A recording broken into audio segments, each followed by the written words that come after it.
Impact confirmed. The Slayer has been activated. Demonic threat level increasing. Hold the line! All the power of hell cowering before one man.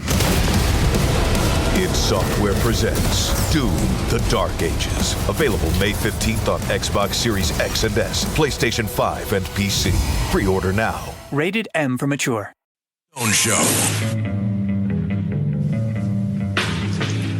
Welcome. I'm Roger Stone, and this is The Roger Stone Show here on the Red Apple Audio Network. Well, if you love politics, this is the place to be.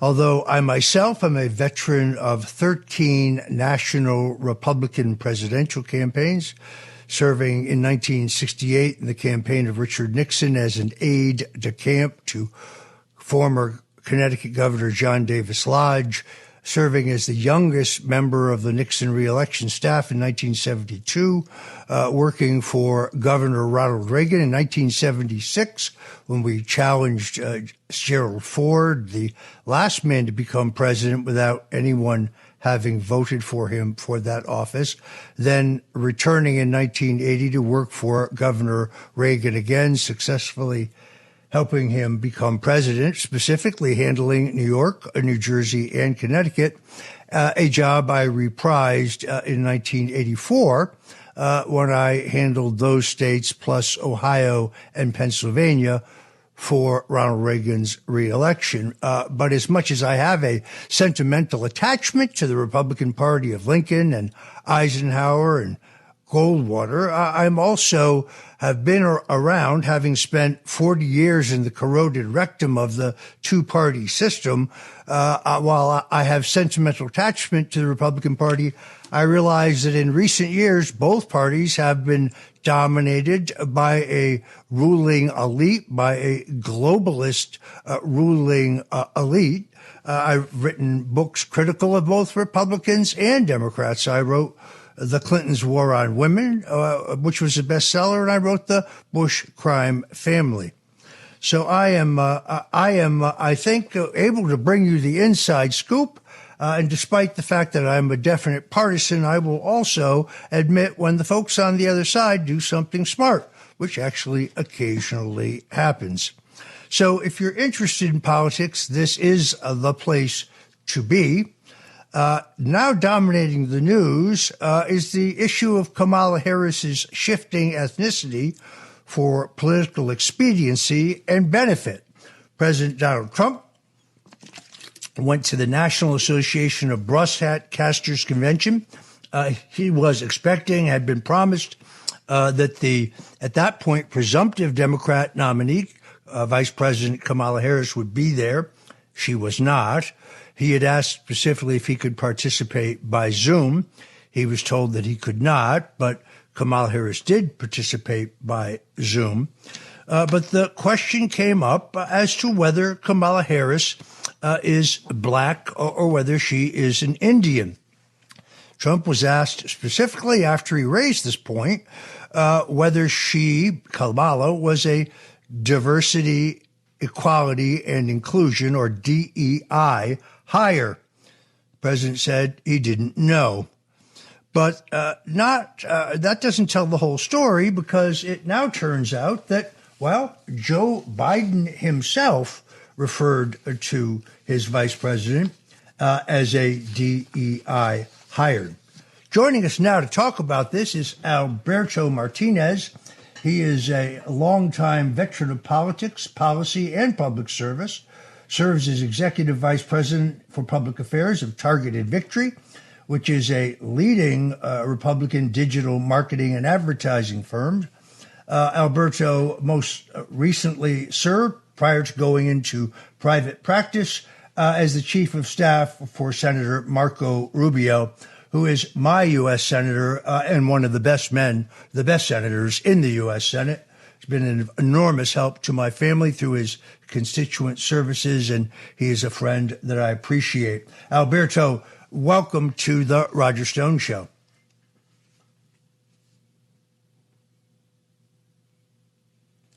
I'm not sure if we have an audio issue there. Can you hear me, Roger? Yes, you're back. Okay. Sorry about that. We lost you for a second. No problem. Thanks for having me on. Thank you very, very much. I'm delighted to be here. I was just speaking about how highly I feel about your former boss, Senator Marco Rubio, who does a great job of representing Florida in the United States Senate and fighting for America. I don't agree with him on everything, but I agree with him on most things, and I have huge respect for him.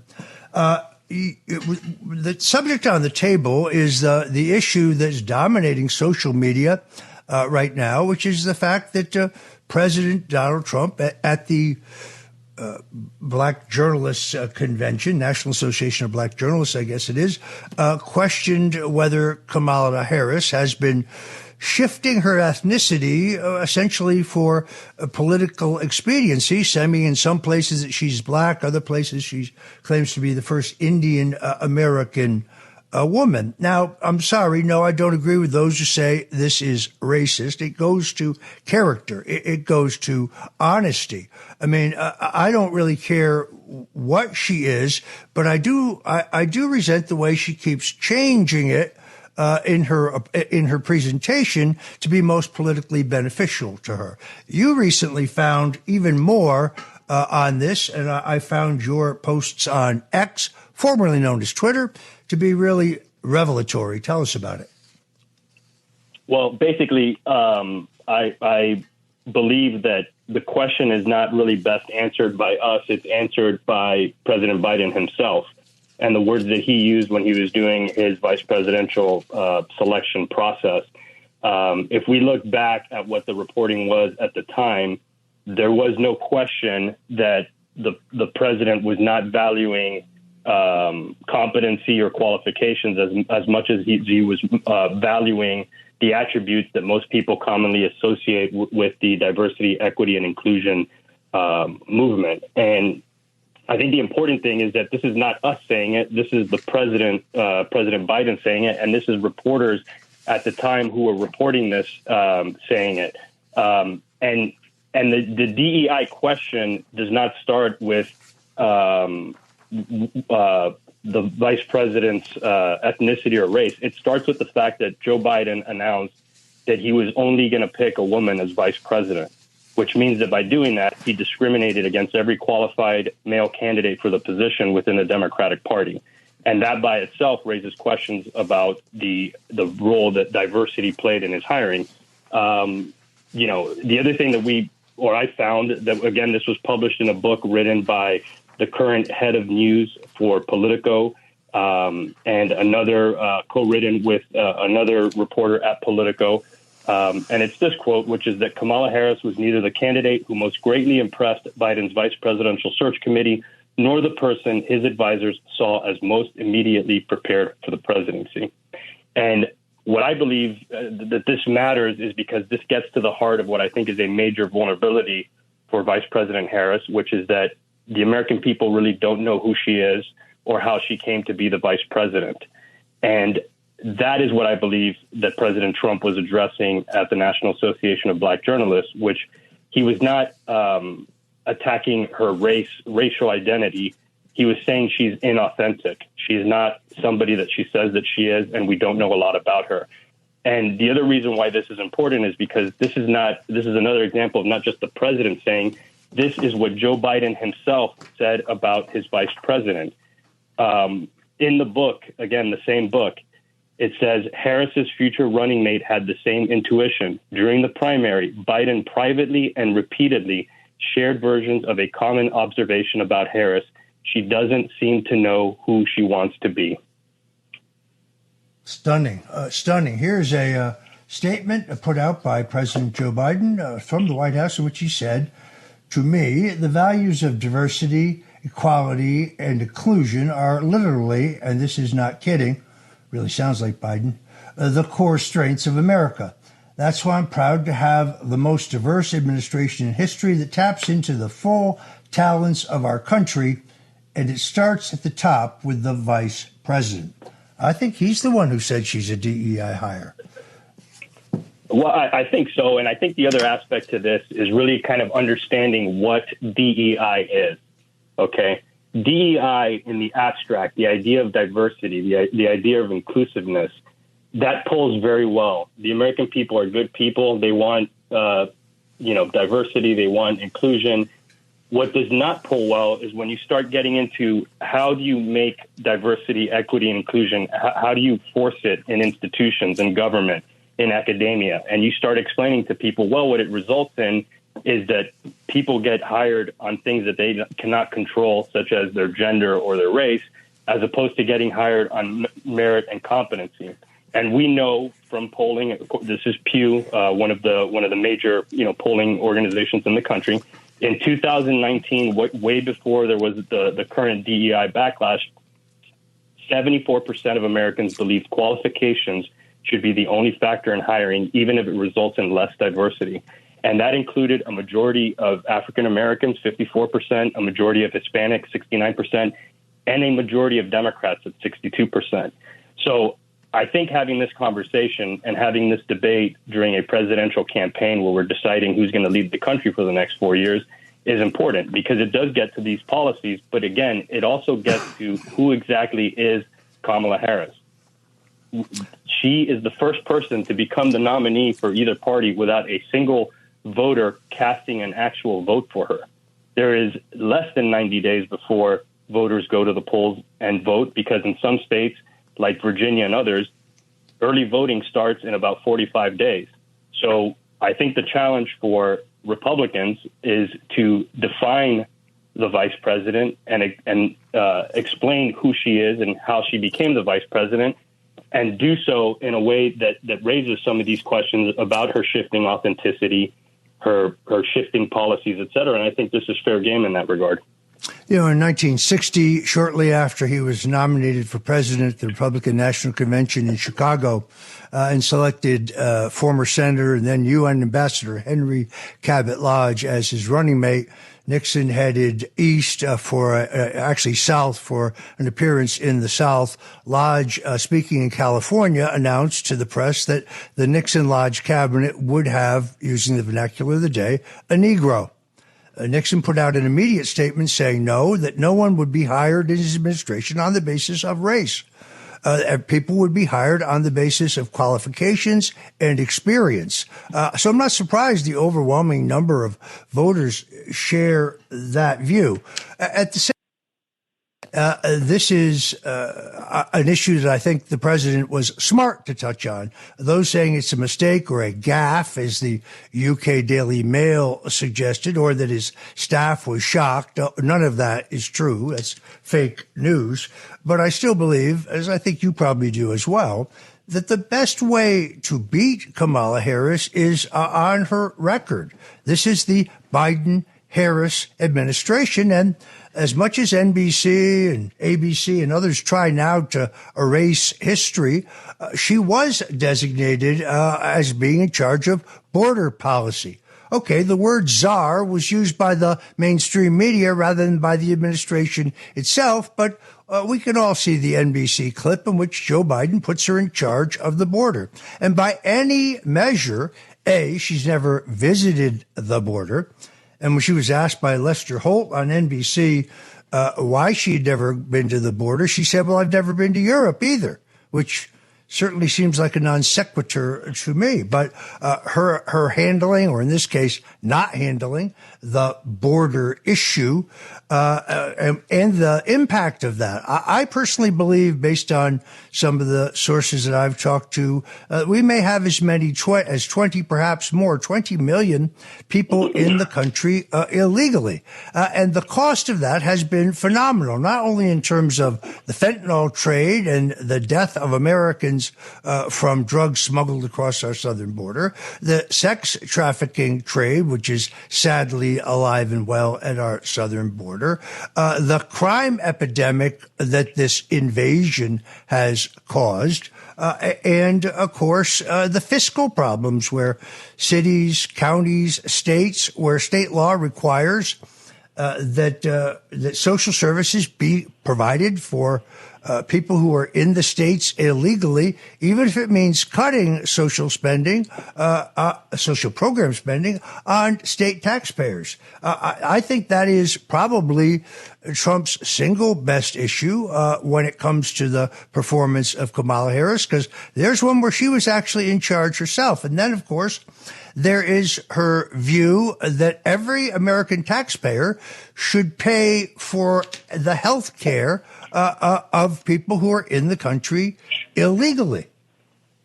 It is extraordinary that we find ourselves in this place. Folks, this is the Roger Stone Show. We're here on the Red Apple Audio Network, and we'll be right back with my guest. He is a leader in the Republican Party. We'll be right back. He's been great on this topic. You can find him. We'll be right back with a little more. This is the Roger Stone Show.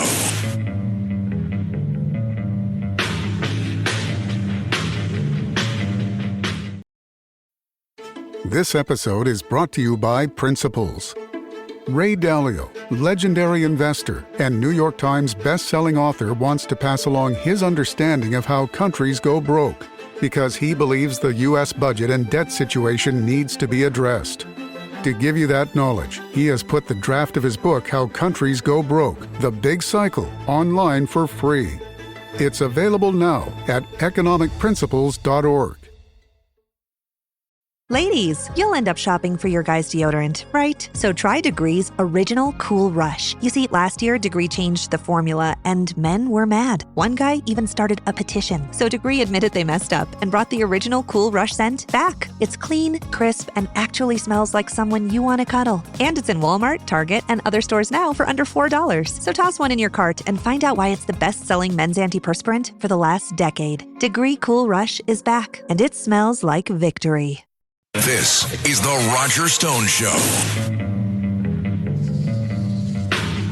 Welcome back, folks. I'm Roger Stone, and this is the Roger Stone Show on the Red Apple Audio Network. We're talking to Alberto Martinez, and sadly, we are running out of time. But Alberto, you are yourself a master political strategist. You're often quoted in the Wall Street Journal, the New York Times, the Washington Post, and many, many others. Give us a quick overview of how you think this presidential campaign looks today.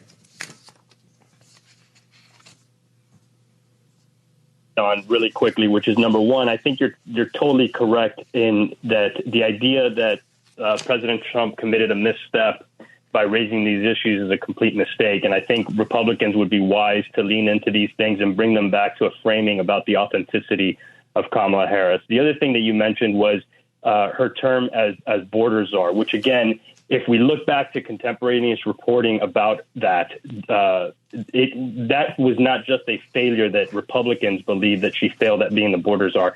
That is something that inside the White House, Ron Klain, the chief of staff, the president himself, all viewed Kamala Harris as a complete failure on that. Ron Klain, the White House chief of staff, told Kamala to her face that she did not do what she was supposed to do with that assignment, and that if she had leaned into it and worked harder, she might have gotten a better result. So again, this is not us saying it. This is reporters, the Democrats, Joe Biden himself, talking about the vice president who is now one election away from becoming president. I think that this race has become increasingly more difficult for former President Trump, because he is now running against a cultural phenomenon that the media will do everything in its power to ensure that she's the next president. And we've already seen that for the last 14 days. She has not faced a single difficult news interview. She has not faced a serious television interview. She's not going to conduct any press conferences. All right, we have to leave it there, I'm afraid. Thank you very much for Alberto for joining us on the Roger Stone Show.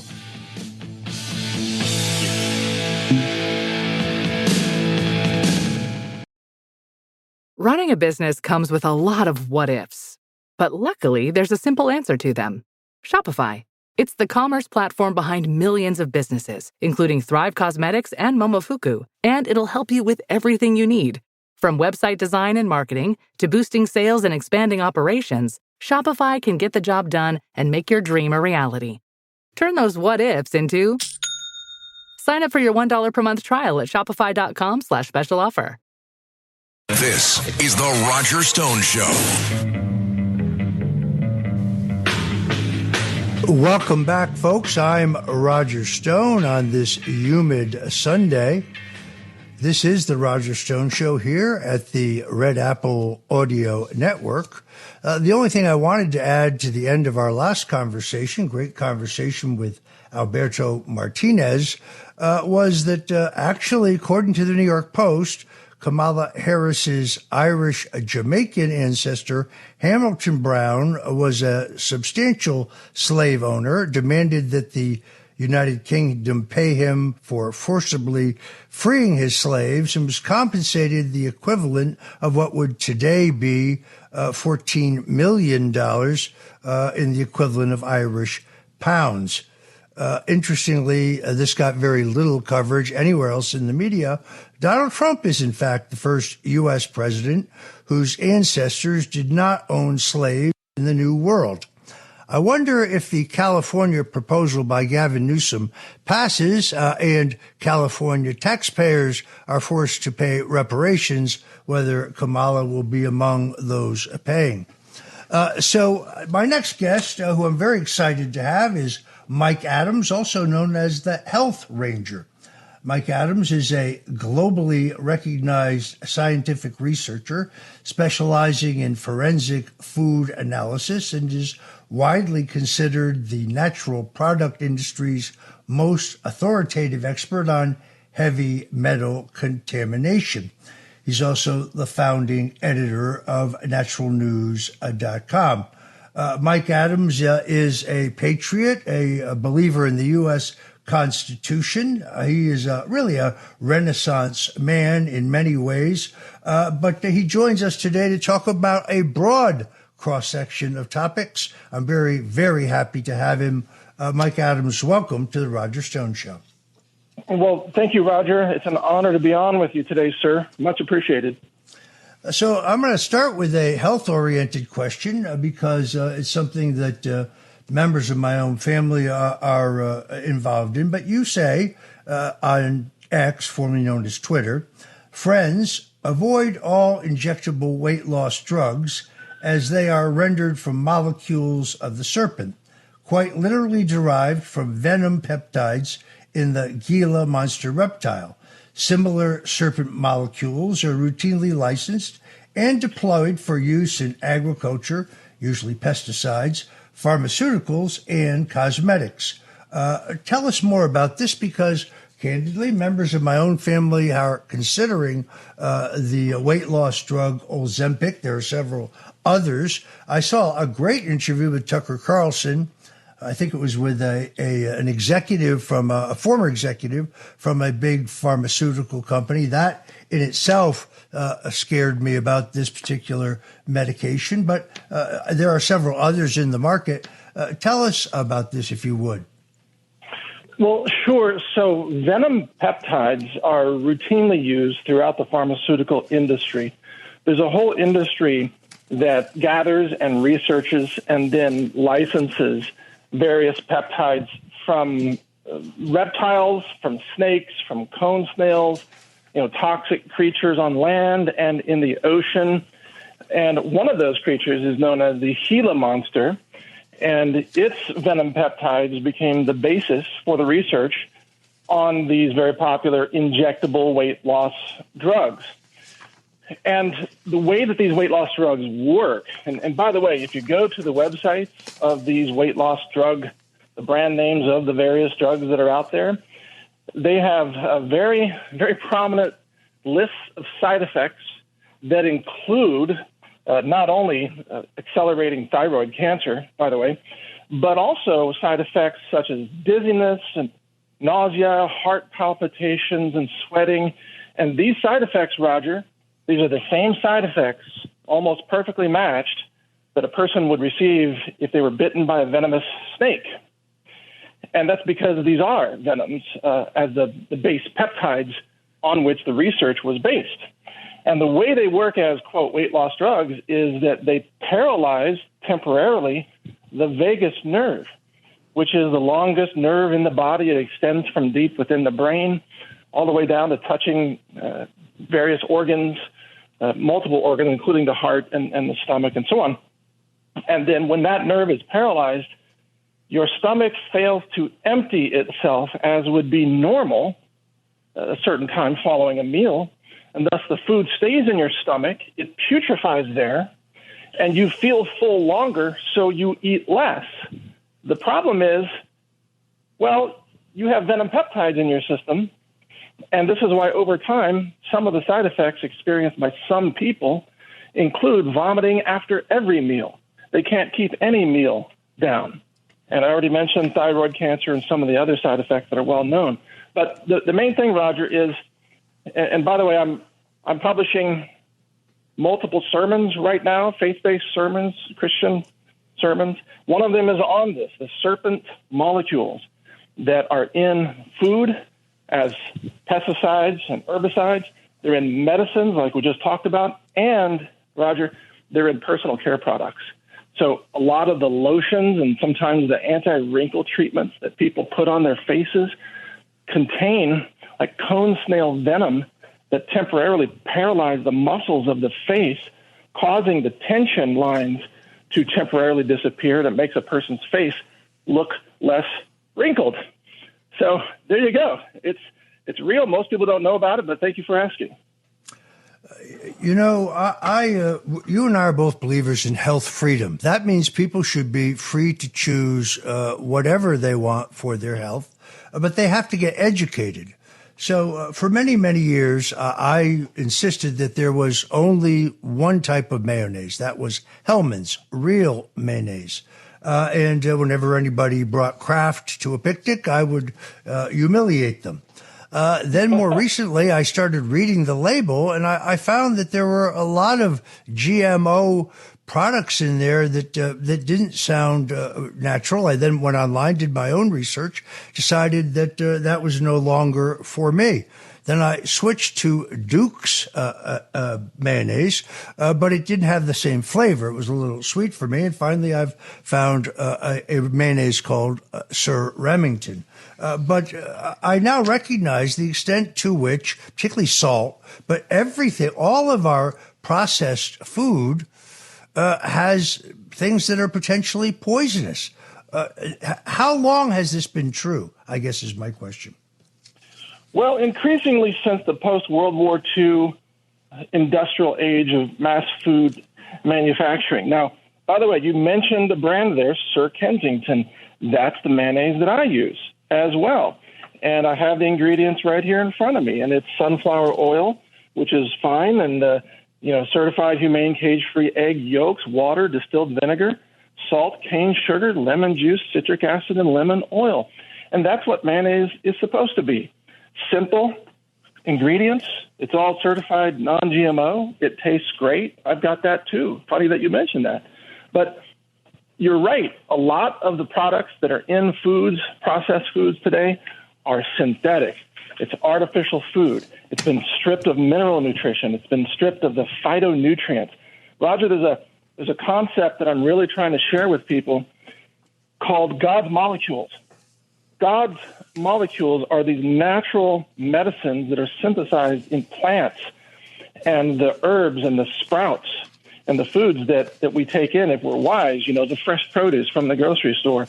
And if you look inside celery, for example, there are molecules in there that are anti-cancer, or in citrus fruit, or in pomegranate seeds, anti-prostate cancer.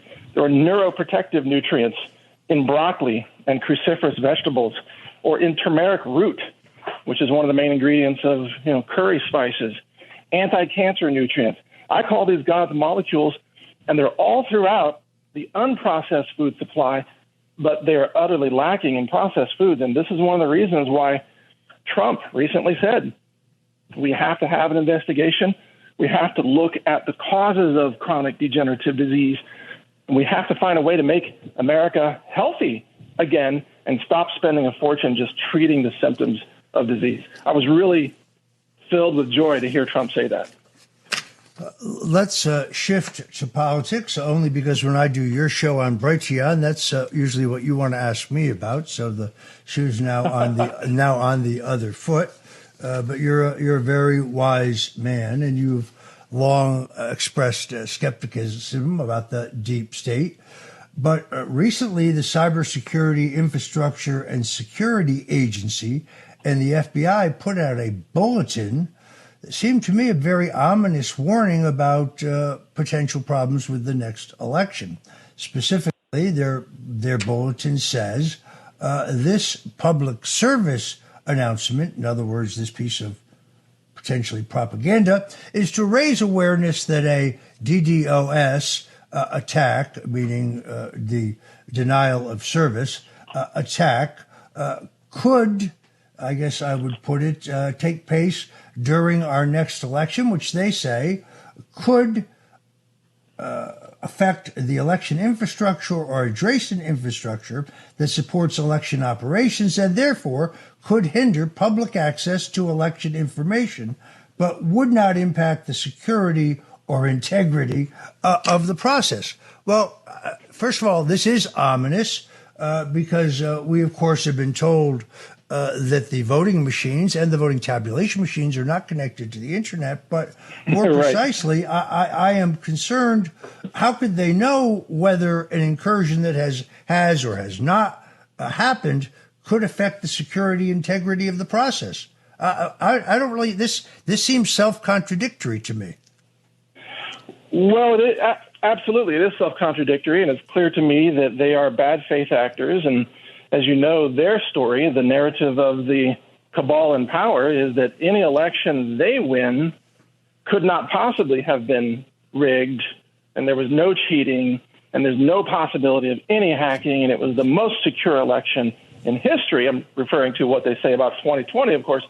But now, in anticipation of the wildly accelerating popularity of Donald Trump following his miraculous survival of their attempt to take him out, they anticipate, the cabal in power, they anticipate that Trump's margin of victory will be so large that they can't cheat their way to it. And so they're telling us in advance that they are going to arrange for a cyber attack on the election infrastructure so that they can rig it in a whole new way. That's my analysis.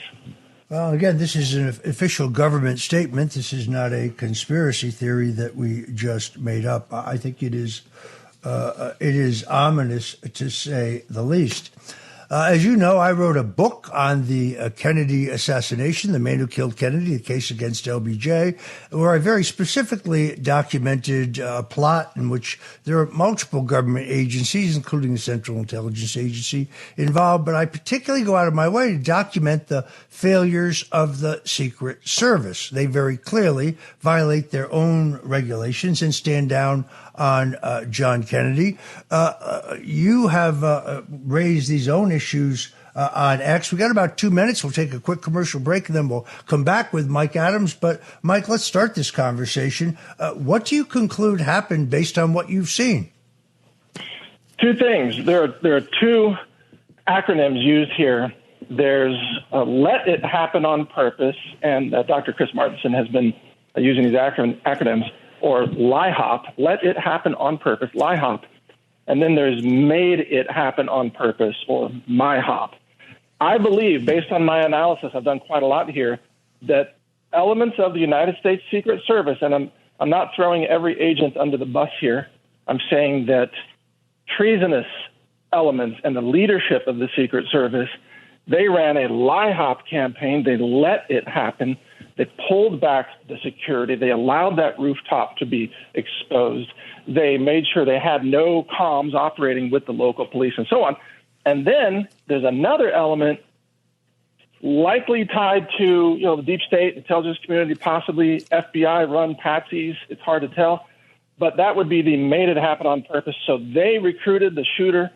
They walked him through the steps. They showed him which building to get on top of, which ladder to climb, which day to arrive. Somebody showed him how to do it, what to do, practically pulled the trigger for him. All right, we're going to come back. The combination. I've got a couple things to say about this myself. We're going to come back just a minute with Mike Adams. This is The Roger Stone Show, and we'll be right back. This is The Roger Stone Show.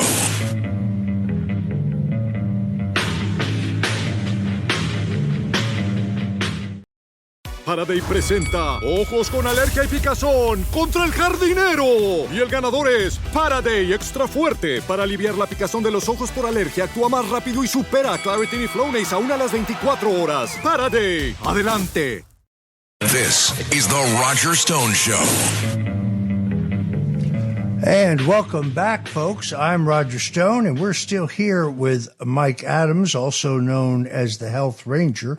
He is, of course, the founder of the Brighteon.com, which is a net-based video platform, as well as naturalnews.com. And right now, he is releasing 100 faith-based sermons in the 100 days leading up to the election. In fact, Sermon 7 was released today. We were talking about the attempted assassination of President Donald Trump. I would say two things. First of all, it is now, I think, indisputable that the Secret Service and the Pennsylvania State Police and the local police knew that there was a man with a gun on the location. They had seen him use the rangefinder, and they knew this for 92 minutes. The Secret Service manual and protocols, which I am familiar with, having investigated them, researched them for my book, The Man Who Killed Kennedy, the case against LBJ, tell me that that is a violation. The president should have been evacuated immediately. He wasn't even told. Now we are told that a government counter sniper had the shooter in his sights, and saw him aiming a gun, but rather than take him out before he could shoot at the president and sadly kill Corey Comparatori and wound two others, he waited until after he shot before taking him out. Those two things lead me to believe that this wasn't incompetence or malfeasance, that is something much worse going on here.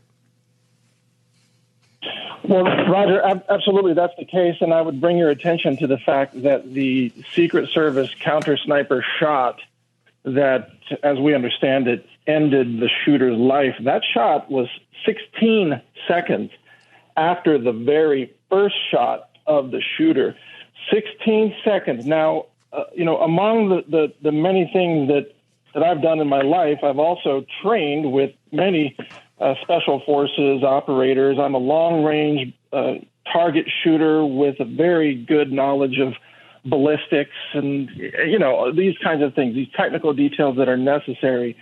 And just with that experience and who I know and who I've trained with, I can tell you that if a counter-sniper team is glassing a potential target, that is, they've got him in their scope, they already know the range, and this range was inconsequential for an accomplished military sniper, by the way. The response time, once the threat presents itself, which would have been the first shot, the response time of a competent sniper would have very easily been less than 2 seconds, which means that the shooter would have only been able to get off that first three-round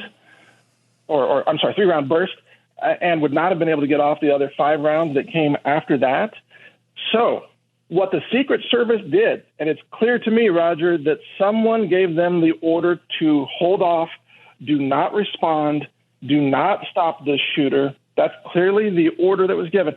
They allowed the shooter, who we believe is Crooks, the time during which he could have emptied an entire 30-round magazine. The fact that he got off only 8 shots, we believe, is due to a Pennsylvania law enforcement, we don't know who it is yet, who fired shot number 9, which caused Crooks to be distracted. This round was fired at Crooks, we believe, and that caused Crooks to pause and reconsider what he was doing there that day, probably. So the Secret Service did not save Trump's life. The Secret Service put him in danger. It was a state law enforcement, probably a SWAT team member or counter sniper, who probably is responsible for not only, halting an additional volley of rounds, but also saving Secret Service members who would have been caught in that additional volley if Crooks had had time to empty his magazine. That's my analysis. Extraordinary how quickly the Secret Service identified a man they call Thomas Matthew Crooks. They don't tell us much, but they do manage to tell us he's a registered Republican. The update of the Pennsylvania voting list will be out shortly, and soon I'll be able to tell you if that's true. I believe it is, but also how recently he became a Republican. All right, I'm afraid we are out of time. Let me thank my friend Mike Adams, the Health Ranger, for dropping in today, and let's get you back soon, Mike. God bless you. God bless.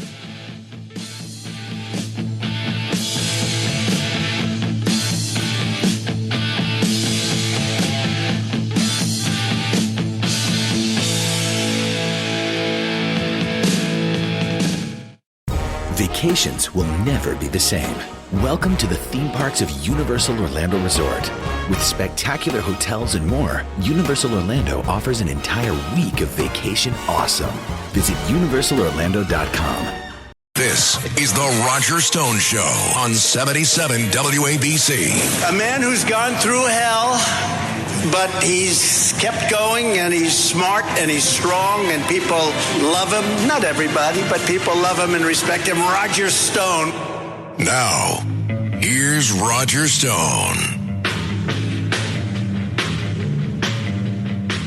Welcome, I'm Roger Stone, and yes, this is the Roger Stone Show on 77 WABC Radio. We are the crown jewel of talk radio, the most powerful and influential AM radio station in the nation. If you like politics, well, you're in the right place, because every week we talk news, history, politics, style, and, of course, food, because, well, I love to eat. The big item today, of course, is debates. Now, Kamala Harris, who is now officially the Democrat nominee for president, with no voter having voted for her in the Democrat nominating process for that position, is attacking President Donald Trump because she says he has pulled out of an ABC debate that was scheduled on September 10th. The problem with that, of course, is that President Trump agreed to debate Joe Biden on September 10th, and Joe Biden is no longer in the race. Trump then announced that he had accepted an invitation to debate by the Fox News network that is scheduled for September 3rd, I believe, August 3rd. And Kamala Harris says she won't show up for that. Now, I would say that if Donald Trump had the courage to debate Joe Biden for CNN, where the rules were most definitely disadvantageous to him, where CNN controlled his microphone and could cut it off at any moment, where there was no studio audience, and where the two moderators were, based on their histories, hostile, then why doesn't Kamala Harris have the courage to go into the lion's den and debate Donald Trump on Fox? Frankly, given some of Fox's critical coverage of the Trump campaign, I actually think she'd probably get a fair deal. She might even have a little bias towards her. But no, she's making the biggest mistake she could ever make, which is to call Donald Trump a coward. I've known Donald Trump for 45 years. And let me tell you, I worked for Richard Nixon. He was a very tough guy. I worked for Senator Bob Dole for 2 years as his assistant in the United States Senate. Also a very tough guy. They told Senator Dole he'd never walk again. He'd never have the use of his limbs again, but he nursed himself back to full functionality, and he would have made a great president. Donald Trump is the toughest man I've ever met, and I assure you that he is not afraid to debate Kamala Harris. In fact, I think he will relish the opportunity to do so, but he will do so on his own time frame. Now, it is entirely possible. In fact, I would say it's likely that ABC, which has been the most critical network, although it's close, of President Donald Trump, may let Kamala Harris debate an empty chair, rendering a giant multi-million-dollar TV commercial for her. But will Fox allow Trump to debate an empty chair if she refuses this invitation? We shall see. Debates are a crucial part now of our political system. This really started in 1960 with the epic Nixon-Kennedy debates. The only time since then there were not debates was 1964 and 1968. In every presidential election since then, debates have become not just a routine, but a tradition in America, and these candidates will debate. When that happens, the expectation level for my friend Donald Trump will be extraordinarily high, and the expectation level for Kamala Harris, based on her history of creating word salads, will be very low. But I think that they will be key in this election. We had a conversation earlier here about the controversy in which President Donald Trump has questioned whether Kamala Harris has essentially shifted her public ethnicity for political expedience and benefit. I think that's a legitimate issue because it speaks to character. And in this case, I think a certain inauthenticity. No, I'm sorry, it's not racist, but it's not what I think the campaign should be about. It should be about the policies of the Biden-Harris administration. It should be about specifically Vice President Harris's handling of the border, because as much as they'd like to erase the fact that she was put in charge of border policy. She was, and we've had 20 millions enter this country illegally since they changed all of the policies, and they repealed all of the executive orders which had brought border crossings to a trickle under the Trump administration. We also, I think, probably should talk about Kamala Harris's proposal that U.S. taxpayers, you and I, should pay for all of the health care of all of those 20, I think, plus million people in the country. I, too, want to see an issue-oriented debate, but character and who you really are is an important part of that debate. We'll be covering it all right here on The Roger Stone Show. My next guest is a man who is a 14-year veteran, highly decorated veteran of the New York City Police Department with an unblemished record of service to the people in New York, many times in some of the most dangerous graveyard shifts in some of the most far-flung and dangerous parts of the city. He has won over 50 medals and commendations during his time with NYPD, but was terminated by the NYPD because, well, he's a friend of mine.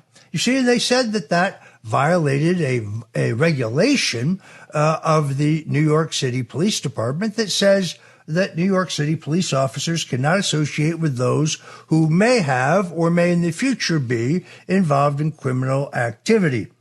The problem is that there's more than one standard. And Sal Greco was terminated, has a lawsuit pending with the New York City Police Department, which the city has sought twice to have dismissed, but the judge has refused to do that. But we're really here to talk about a larger issue, and that is what's going on at the New York City Police Department, meaning other officers don't seem to be being held to any of these standards in which Sal Greco lost his pension and, more importantly, his good standing, because without a good standing letter, he can't work as a law enforcement officer in any other jurisdiction. Sal Greco, thank you for joining us today on The Roger Stone Show. It's an honor to be here, Roger. Sal, you have your own show, The Sal Greco Show, which you can tune into on many major platforms, where you talk about law enforcement and politics. But you have particularly pointed out that the current New York City Police Commissioner, Ed Caban, often parties at a Boit, at a nightclub recently closed down called Con Sofrito, but that there are actors at Con Sofrito who actually have a criminal record and therefore under that regulation could reasonably believe to have in the past or in the future engaged in criminal activity, but they don't seem to be being terminated by the NYPD. That's right, Roger. And very recently, Conso Frito in the Bronx had to shut down, and they were evicted this week. They were in court. The judge deemed that they violated their court order numerous times. The last one being a party that happened, Puerto Rican Day Parade, the day of. They had an after party there. It was actually broadcasted all over the internet that they were having a party. So they had told the judge in a previous hearing just days before that they were going to tear down their illegal shed, which was operating illegally for the last 4 years. They violated numerous court orders, one being from the Department of Buildings and Fire Department, and they just continued. The party went on. I mean, Eric Adams had his birthday party there. Tish James is always there. Carl Hasty's always there. Darcel Clark's always there. The Lieutenant Governor of New York, Anthony Delgado, he's always there. And they seem to hang around this character named Jimmy Rodriguez. He was the manager of the place, and we'll get to him. Well, he's a mob associate and a self-admitted criminal who used to own a place called Jimmy's Bronx Cafe, and that place was infamous. You can look online for the history of that place. So, and the owner of the place is actually Ed Caban's brother. So Ed Caban's brother, Richard Caban's the owner, and he himself was a former NYPD lieutenant. I know it's hard to grasp your head around this, but he owned this place, and numerous convicted criminals and felons hang out there. Fat Joe, who's a surrogate for Kamala Harris, actually on her campaign. This party happened to be his party for some kind of alcoholic beverage or something. So the New York City Police Department happened to be there. Roger, they were outside. They were videotaped there, and they shouldn't be there at all because they were violating that rule, right, Roger? Then we also had the sheriff of the New York City, Anthony Miranda, one of the most corrupt individuals that hang around Eric Adams. He was there. He's the guy that should be enforcing these rules. They were having an open-air liquor party in the parking lot. So this all came, the chickens came on the roost, Roger, and the judge ruled that they have to be evicted. And then there's going to be other questions, Roger. Eddie Caban was pictured there, I mean, for the last 4 years. And so were the two previous police commissioners, Keyshawn Sewell and Dermot Shea. They seem to be very chummy with Jimmy Rodriguez, who also is a friend of Bill and Hillary Clinton. He's a big-time Democrat operative, and he managing this place. So there's a lot of questions here, Roger, but seems like the party's over up there in the Bronx, and now we're going to be left with the aftermath of that. Of course, Eddie Caban has his own issues going forward. This trip, he was taking trips to Qatar. I don't know if you saw that article by the Daily News. But it appeared to me that he took multiple trips paid for by Qatar. Whether those have been properly reported, I'm not sure what the regulations are, but I don't really see these look like junkets to me. Look, there's a long history here. I mean, again, you were terminated under this regulation just because you're my friend and because I had been charged with the crime, but later had not only just commutation of my sentence, but a full and unconditional presidential pardon. Just weeks ago, a New York City police officer attacked Donald Trump on a social media platform, and Mayor Adams refuses to discipline that officer. On top of that, who could forget when Cardi B, a rapper, a gangbanger with a criminal history, she actually was invited to speak at the New York City Police Academy. Every single one in the leadership, the brass of the NYPD who came in contact with him is technically in violation of the exact same regulation under which you lost your pension, you lost your job, you lost your livelihood, and you essentially were harassed for almost a year and a half. Not only were they tailing you, I'm not sure what that was about, I'm not sure what for what purpose, but you couldn't even attend, as I recall, your own father's funeral, nor could you pay for it. This is despicable, but it shows once again the two-tiered justice system. And I'm curious. Look, there's been a lot of press about investigations into Mayor Eric Adams regarding campaign finance matters, potentially money from Turkish nationals, which would be illegal. Let me stress, that Mayor Adams has not been charged with any crime. We'll be very clear about that. There's certainly indications swirling that there's multiple investigations, but he has not yet been charged with any crime, in all fairness.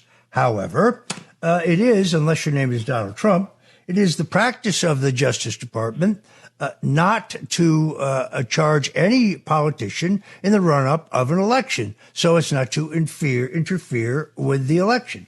And there is speculation that the mayor could face criminal charges.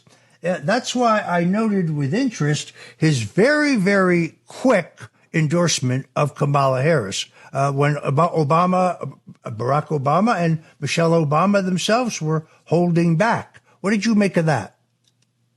Well, Roger, from my own sources, when he endorsed Kamala Harris, the deal is that there will be no prosecution of Eric until maybe after Election Day, if at all, and that he angled for his pardon. And how do we know this, too? Well, just last week, you saw Reverend Al Sharpton, another convicted criminal that Eric Adams used to be his former bodyguard, his security while he was a cop. I don't know how he got away with that one, but his buddy Al Sharpton was on a plane with President Biden for the first time since he became president. I wonder what they were discussing. Maybe how he would get a pardon for Eric Adams, because Eric's angling for pardon. You know, Eric here, Roger, Eric has 4 separate federal investigations on him. He has a sexual harassment lawsuit on him. His aides, like Timothy Pearson, a thug who was a former cop, that somehow he has 4 sexual harassment lawsuits on him. And in one of them, it states how he, who is working as a aide to Eric Adams, is in charge of promotions of the New York City Police Department. That is unprecedented. You know, Eric runs this administration like a racket. That's what it looks like. All right, Sal, we're going to have to take a quick commercial break. We'll be right back with this proud son of Staten Island, Salvatore Greco. Don't go away. You have the opinion. We have the radio station. This is Talk Radio 77 WABC. Shopping is hard. I can never find anything in my size. I don't even know my size. I buy my clothes the same place I buy my groceries. There's a better way. Make it easy with Stitch Fix. Just share your size, style, budget, and done. Your personal stylist sends pieces picked just for you. That was easy. Stitch Fix. Online personal styling for everyone. Free shipping and returns. No subscription required. Get started today at StitchFix.com. It's the Roger Stone Show on 77 WABC. Welcome back. I'm Roger Stone. We are going to be taking your calls a little later in the show, so let me give you advance notice. That number, 800-848-9222, 800-848-9222. We probably won't take your calls until 5:30 Eastern, but if you're interested, start thinking about your questions. Write down that number, 800-848-9222. We're here with Salvatore Greco, who is a former New York City police officer and has become a well-informed critic of the current administration. I think in our last segment you said that the Reverend Al Sharpton was on a plane, I believe it was with Vice President Kamala Harris, but you said Biden. I think you misspoke. But of course, what they discussed would only be speculation, but politics operates, as we know, on rumor and sources. Sal, let me ask you this.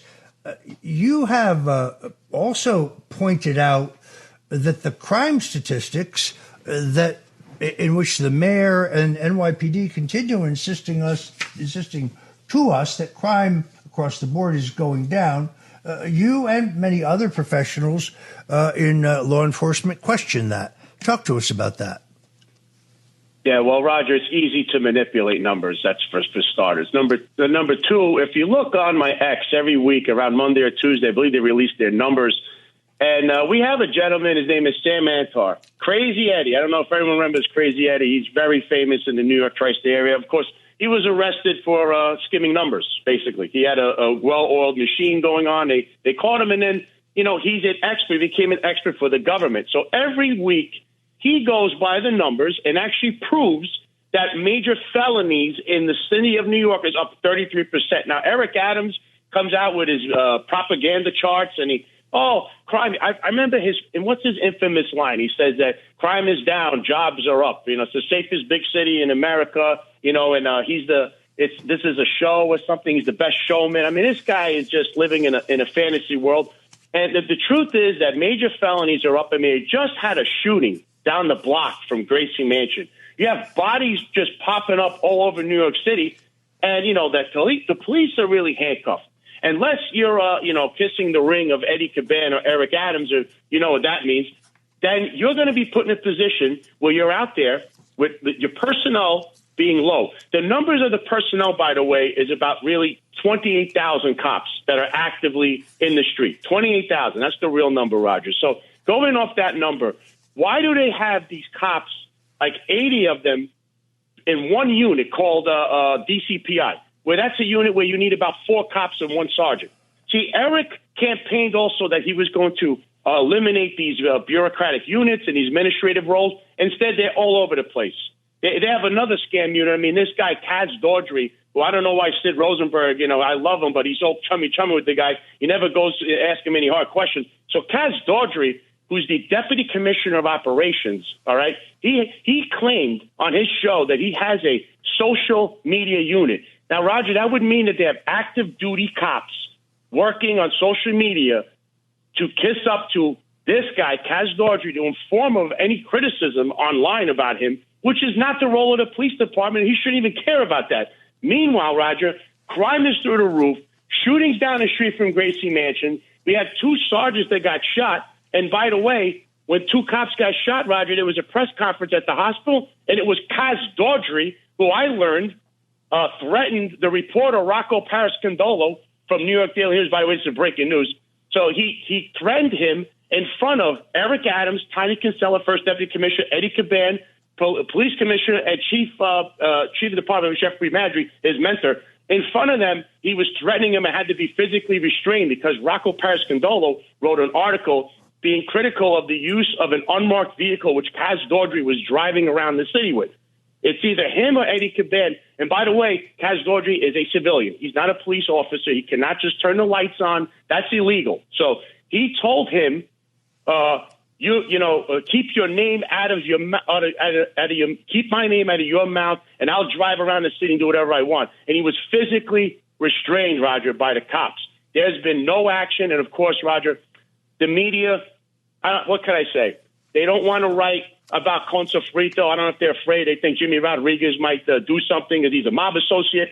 I don't know if they think that Eddie Caban, he dresses like a mob boss. They might think that Eric Adams himself, they seem to act like a bunch of thugs, but they don't want to write about things like this that are important to the taxpayers, Roger. The New York City taxpayer, they are paying for this stuff. They're responsible for this stuff, and it's not right, Roger. This is the single most corrupt administration, I believe, in the history of New York City. And, Roger, you could attest to this. I mean, you worked for many politicians on many campaigns in New York City and New York State. Have you ever seen anything like this with this kind of behavior and all these campaign finance problems and all these, crimes that you're hearing are coming out of there that nobody seems to do anything about? It's really quite extraordinary. Sal, I'm also very familiar, of course, with your case because the investigation into you, in which the Officer Ornstein violated numerous laws. When he first went to your cell phone provider to request records and the cell phone provider wouldn't give it to him, he then returned and claimed that this was a narcotics case. It is not a narcotics case, not even a criminal case. It was an administrative trial.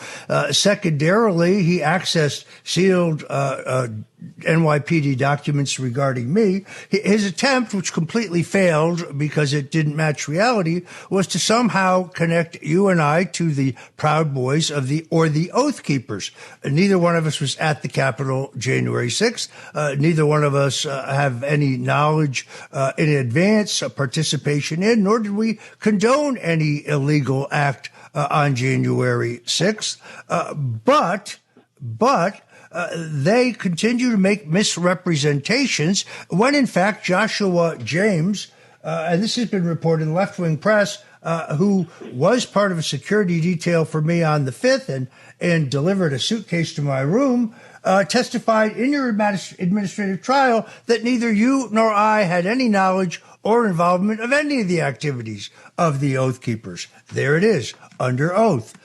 This was a witch hunt that was politically motivated. They went after you because you're a supporter of President Donald Trump and a friend of mine, and it is illegal. Certainly illegal to misrepresent search warrants. Certainly illegal to access sealed documents. This officer Ornstein also misrepresented to the Willard Hotel where we were staying, but where if there was a so-called war room there, I was never in it, and I knew nothing about it. He made misrepresentations to get the video, the security video camera footage, which showed that I went out at 8:00 at night and got a haircut. That's all it showed. So this is an abomination. It is outrageous that the city of New York has dragged their feet in this lawsuit. They have not lived up to their responsibilities in discovery, but they've tried twice to have it dismissed, and that has been denied. Just seems to me that if you're a Democrat, you can attack Donald Trump on social media during your working hours as a New York City police officer, and nothing will happen to you. But if you happen to be a friend of Roger Stone and his wife and his family, well, then you have to be fired. It is an egregious double standard, Sal, and I give you enormous credit because, well, you're not a quitter, and you have focused on the double standard. I mean, Eric Adams himself, as a New York City police captain, provided private security for not only Louis Farrakhan but also Mike Tyson, both convicted felons. So he was brought up on the same administrative charges you were. He went to an administrative trial. They docked his vacation pay 15 days. That's it. In your case, they terminated you. They took your pension, and they refused to write you a good conduct letter so you can get a job in law enforcement in another jurisdiction if you so chose. It is outrageous. You have a great new podcast. You have a great new website. Tell folks where they can go to see the Sal Greco. Sure. You could go on Rumble or YouTube. That's where to see the Sal Greco show. My website is salgreco.com. I mean, I go into more details of this consofrito, and, I don't know why the media will not call Tish James' office, Carl Hasty's office, Eric Adams. You need to find out what did they know and why were they over there? What else? What are the details we're missing here? And Roger, I also think this Qatar junket with Eddie Caban, that's a big deal only because in the past, my friend Jimmy Grant, who was an inspector on the job, he lost his job even though he beat the case federally when Philip Banks was an unindicted co-conspirator. They went around the world in these trips, and they ended up indicting everybody. Why is Eddie Caban going to be treated different than anyone else? What is he doing in Qatar, Roger? Because you know something? Qatar is friends with Hamas. If I was Jewish and I lived in New York City, I'd have a lot of questions for Eddie Caban, why he's so chummy with this government, and we don't know anything about him talking to Israel at all or the Jewish community. I mean, what's he doing over there at Qatar, Roger? It's really, this is something else. This administration, Roger, it's something else, man. All right, that's a fair question. Unfortunately, we have to leave you there. This is our good friend Sal Greco, a decorated New York City police officer who's put his life on the line for the people of New York City with an unblemished record of service to New York taxpayers. Thanks for joining us, Sal. I'm Roger Stone. This is The Roger Stone Show, and we'll be right back. 77 WABC, the crown jewel of talk radio. Heard worldwide in 173 countries and all 50 states. WABC is committed to live and local radio 24 hours a day, 7 days a week. See what 77 WABC can do for you and your business. Call 929-552-7175 and advertise with 77 WABC. Last week was our first playoff game, and my plaque psoriasis was so itchy under all my gear. Sometimes just thinking about scratching could take me out of the moment. And then my doctor told me I could get clearer skin with a pill called Otezla. Otezla apremilast is a prescription medicine used to treat adult patients with plaque psoriasis for whom phototherapy or systemic therapy is appropriate. Otezla can help you get clearer skin after just 4 months. Okay, ready for the next game. Talking to my doctor about a pill was a total game changer. Don't use Otezla if you're allergic to it. Get medical help right away if you have trouble breathing or swallowing, swelling of the face, lips, tongue, throat, or arms. Severe diarrhea, nausea or vomiting, depression, suicidal thoughts, or weight loss can happen. Tell your doctor if any of these occur and if you have a history of depression or suicidal thoughts. Live in the moment. Ask your doctor about Otezla. Call 1-844-4-OTEZLA or visit Otezla.com for prescribing info about cost, and more. It's the Roger Stone Show on 77 WABC. And we're back. This is the Roger Stone Show. Glad to have you with us on this beautiful but somewhat humid Sunday. When he wrote his letter 2 Sundays ago, withdrawing from the Democrat race for president, Joe Biden said, and I quote, that he had left us with the strongest economy in our history. Yet when I was on the Larry Kudlow show yesterday, Larry Kudlow indicated that in his opinion, we may be at the beginning of a recession. So which is it? Our next guest, Barry Habib, is the chief executive officer of MBS Highway. He's an American entrepreneur, and he knows more about the mortgage and housing industries than perhaps anyone else in America, but he is also overall an extraordinarily shrewd economic analyst, and we're honored to have him join us again today.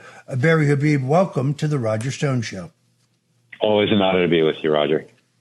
Barry, I hope you are feeling well. I'm delighted that you could make it. I asked you at the last minute, and I appreciate your stepping in, but that one line from the president's letter kind of grabbed me.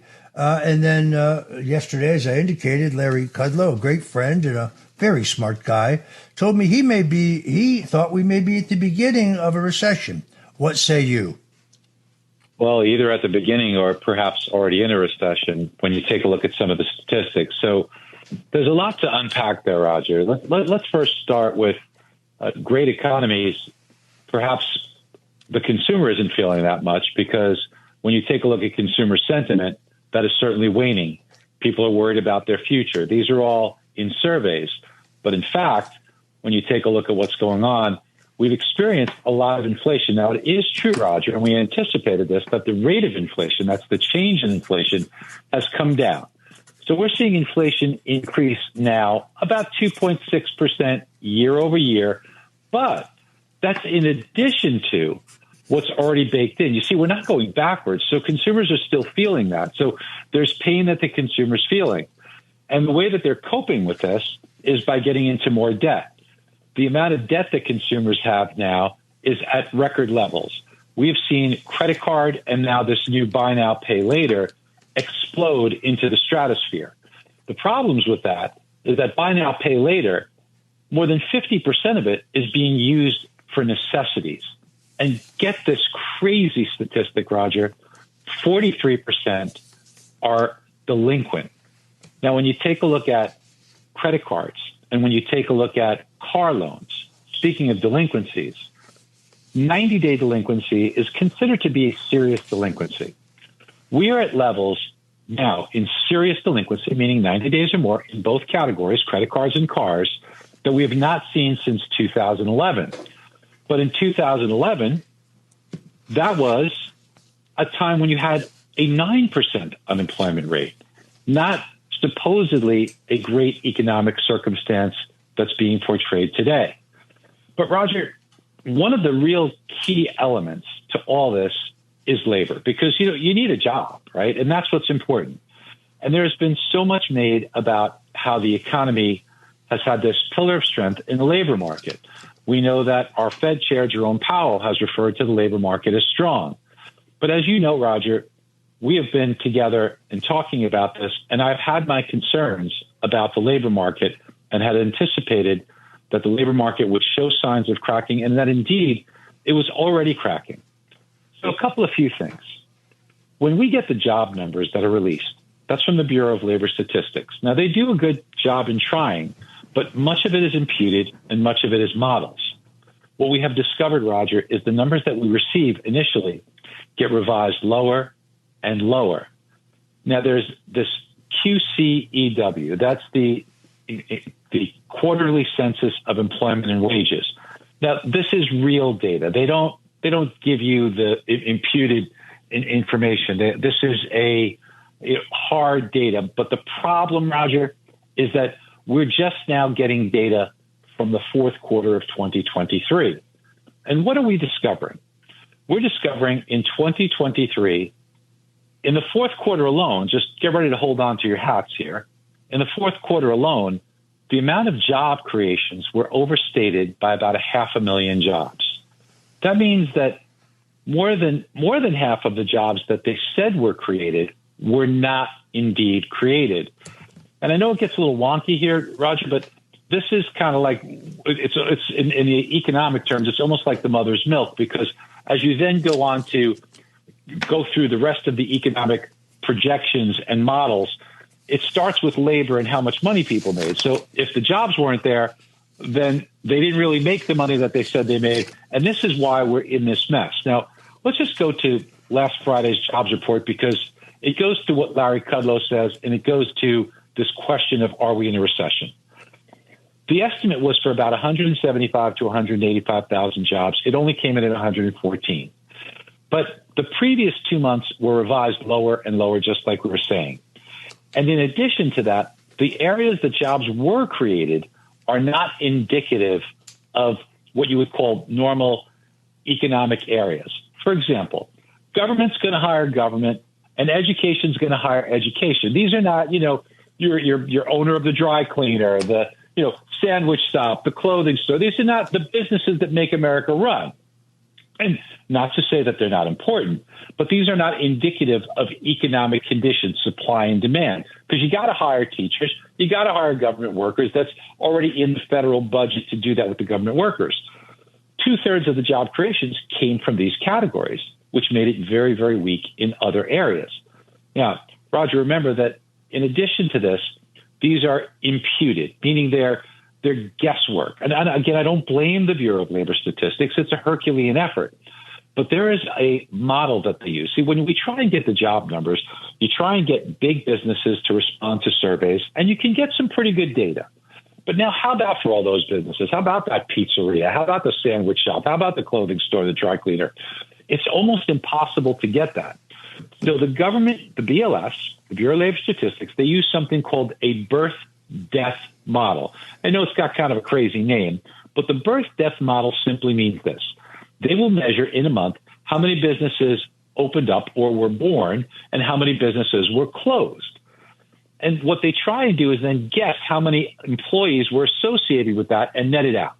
Now, last month, they said that 246,000 jobs were created in these small businesses. But yet ADP, which uses hard data, said we lost 7,000 jobs. The problem that we get with this, Roger, is that this guesswork data will later be revised lower.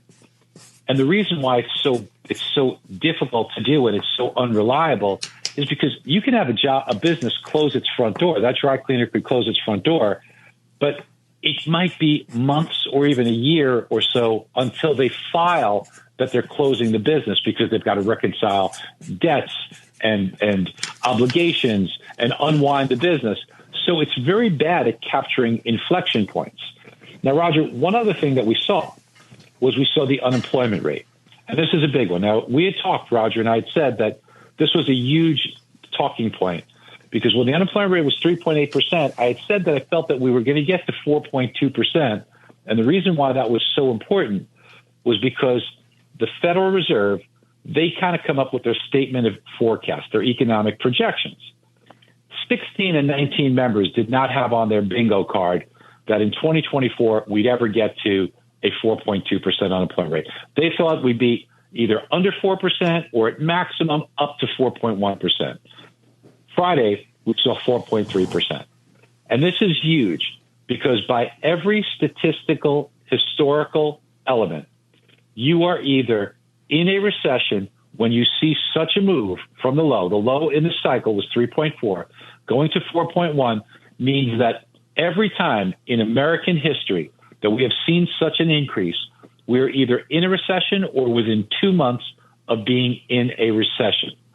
This is absolutely critical. So it's a long answer to your question, Roger, but forget about the greatest economy question. The real question is, are we or are we not in a recession? Either we are or we're about to be in a recession is what the real statistics are bearing out. How has the administration done when it comes to wage growth?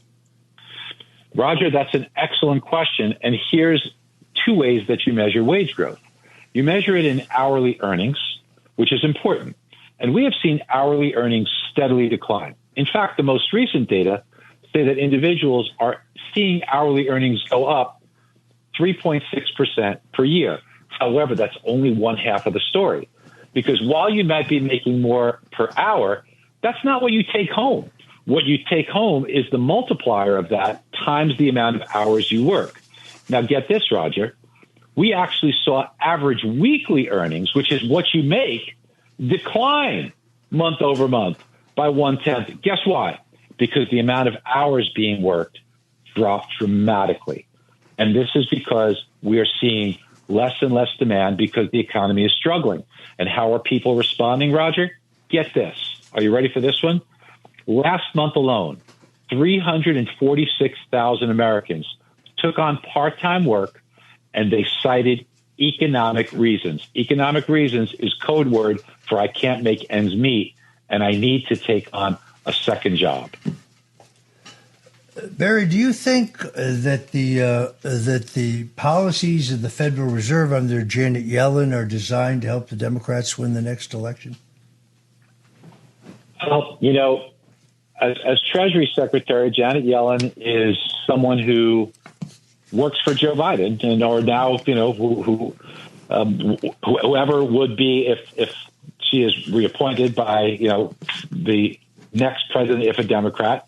The Treasury Secretary is going to work for them. So she has a job to do that would be in the best interest of, in this case, now Joe Biden. I don't agree with a lot of Janet Yellen's policies. I did not agree with Janet Yellen's policies as Fed chair. I think that as Treasury Secretary in 2021, what Janet Yellen was, in my opinion, able to do was take a look at the yield curve. The yield curve, Roger, meaning that if you look at when the government has to borrow money, we are in debt. So the way we make up the deficit between spending more than what we take in is by selling bonds to the American people. And we have choices of what we could sell. The United States government could sell 10-year treasuries. You could sell 5-year, 7-year, 2-year. Now, Janet Yellen could have sold a lot of 10-year treasuries when they were yielding around 0.5%. She chose instead to sell a lot of 1-year treasuries when they were yielding 0.2%. Not much different, Roger. It came to, you're saving 30 basis points. But now, all those 1-year treasuries, they came due and they renewed, and we wound up paying 5-6% on those as they renewed. We could have locked in 10%.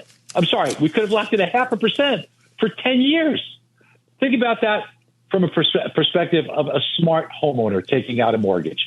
If you had a chance to lock in a 10-year fixed rate mortgage at 0.5%, but instead you said, I'll take a 1-year mortgage at 0.25%, you'd have to be having your head examined to do that.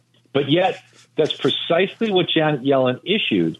And what she should have done is put a much larger share that would have been long-term, locking in and saving us a tremendous amount of interest that we're now paying. And that's part of our deficit right now. We have about 2 minutes before we got to go to a break, and then we'll be back with more of Barry Habib. I'm a little unclear, of course, about the Federal Reserve period. I can't seem to find it specified any place in the Constitution. we've over the years heard political leaders like Rand Paul and others call for, at a minimum, an audit of the Fed.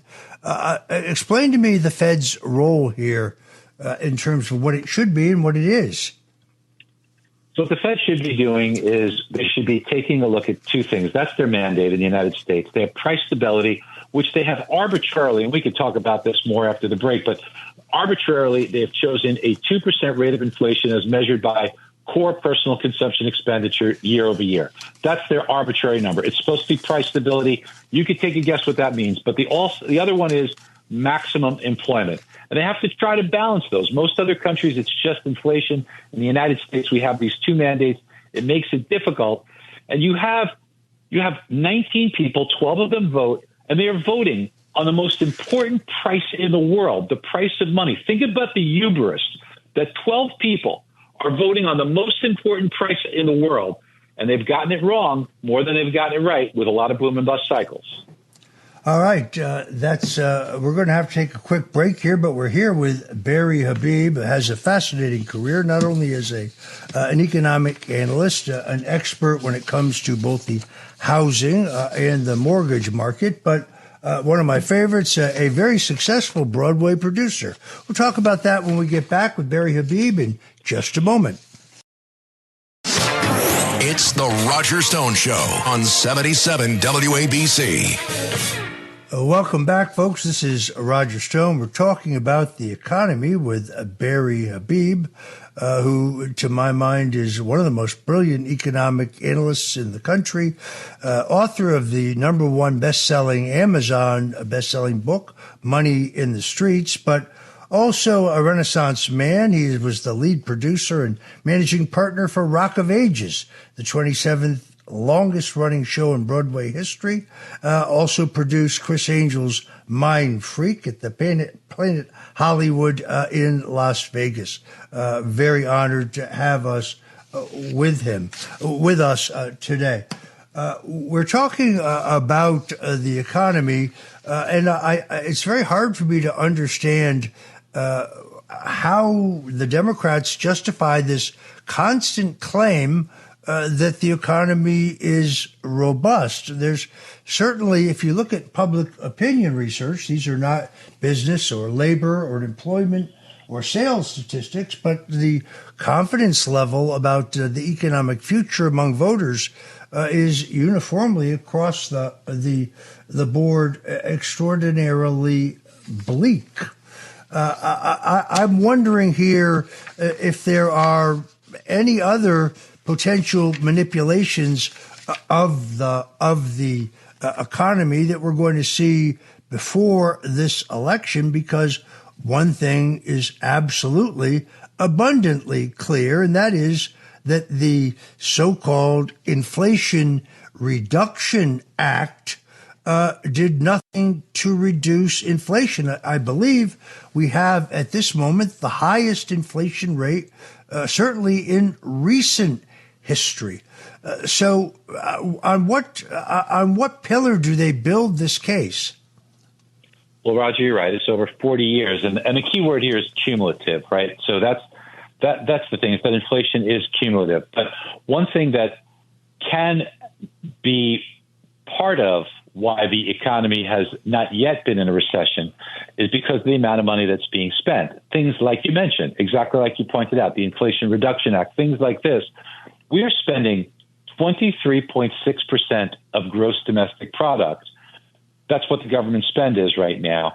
And that, if you look historically, we have only done that during the Great Financial Crisis, the Gulf War, and 40 years ago, when you had this type of inflation, a little over 40 years ago in the early 80s.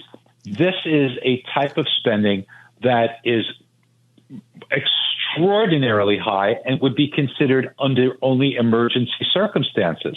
So if indeed the economy is so good, well, why are we spending money as if it's under an emergency circumstance? It's to help to show that we're not in a recession. I mean, I do fear, Roger, that we get into a situation that we have a turning point here. We have a Fed who has been very behind the curve. They allowed inflation. They were complicit in allowing inflation to rise. And now what they have done is they've gone overboard because they got so scared by making the first mistake. They've waited too long, and they're what you call behind the curve. Things are changing rapidly, and now they will start cutting. You will see aggressive Fed rate cuts. So lower rates are coming ahead. You will see that for sure. But I think the economy will degrade faster than the Fed can help it, because I think that the horse is out of the barn. The economy is degrading. The employment situation is worsening. People have a lot of debt. And I don't think it's going to be rescued very quickly, unfortunately, because the Fed has waited way too long to start acting. You notice that whenever President Trump is asked how he would handle the economy, he always begins it with a conversation about energy, about the need to go back to exploration and production of both natural gas and oil in this country. He has a great line in which he says, "We have enough liquid gold beneath our own country to fuel this nation for 100 years and become the international market's largest producer." To what extent is, in fact, the economy tied to our energy production? Tremendously. It is a wise policy, but it's not only a wise policy domestically, but think about internationally.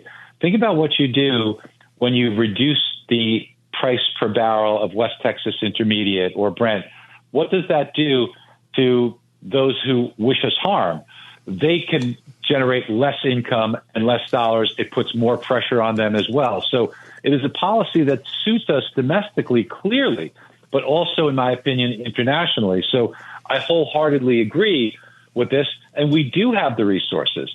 It's just a matter of opening it up and allowing this to flourish and to protect ourselves with. I mean, what under Joe Biden, opening up the Strategic Petroleum Reserve, that was a big mistake, in my opinion, because that's supposed to be for safety. That's supposed to be for defense. That's going to be very difficult to refill that, especially the cost to refill that would be very, very great unless we do start drilling more, bring the cost down, and wind up putting ourselves in a position where we could refill it at reasonable levels.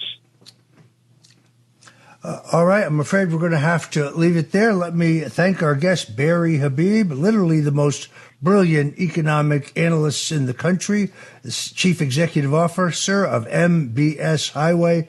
Barry, I really appreciate your being with us for the show today. I appreciate you. Thank you for all you do.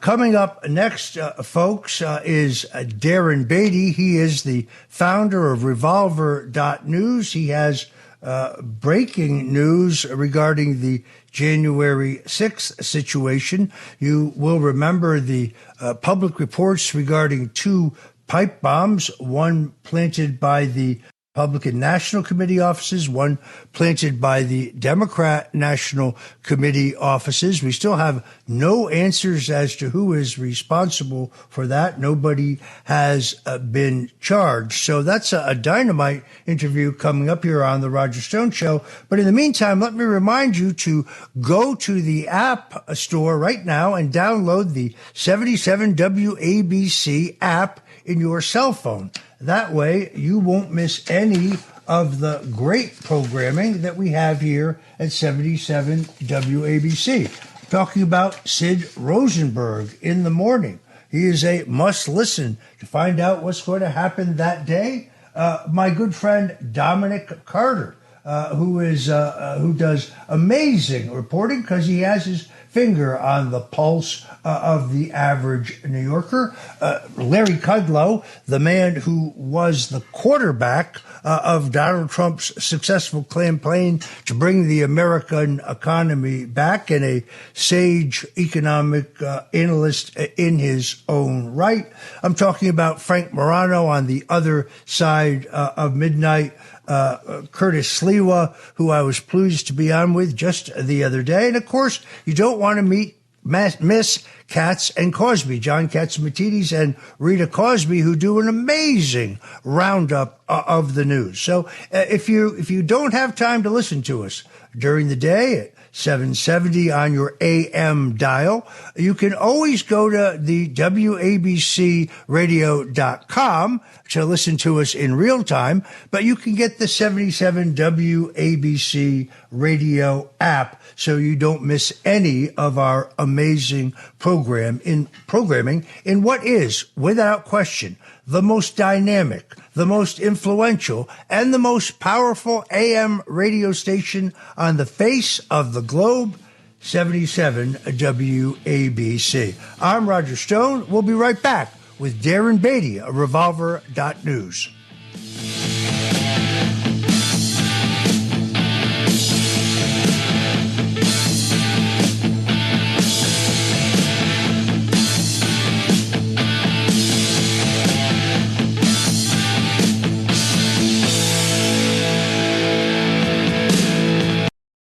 Richard Nixon. Well, I'm not a crook. Ronald Reagan. Tear down this wall. George W. Bush. I can hear you. The rest of the world hears you. And Donald Trump. And a friend of mine for a long time, he only likes politics. If you ask him about how are the Yankees doing, he has no interest. If you ask him almost anything, he likes politics, and he's a professional at the highest level. Roger Stone. All of these presidents relied on one man to secure their seat in the Oval Office. That man is Roger Stone. This is the Roger Stone Show on 77 WABC.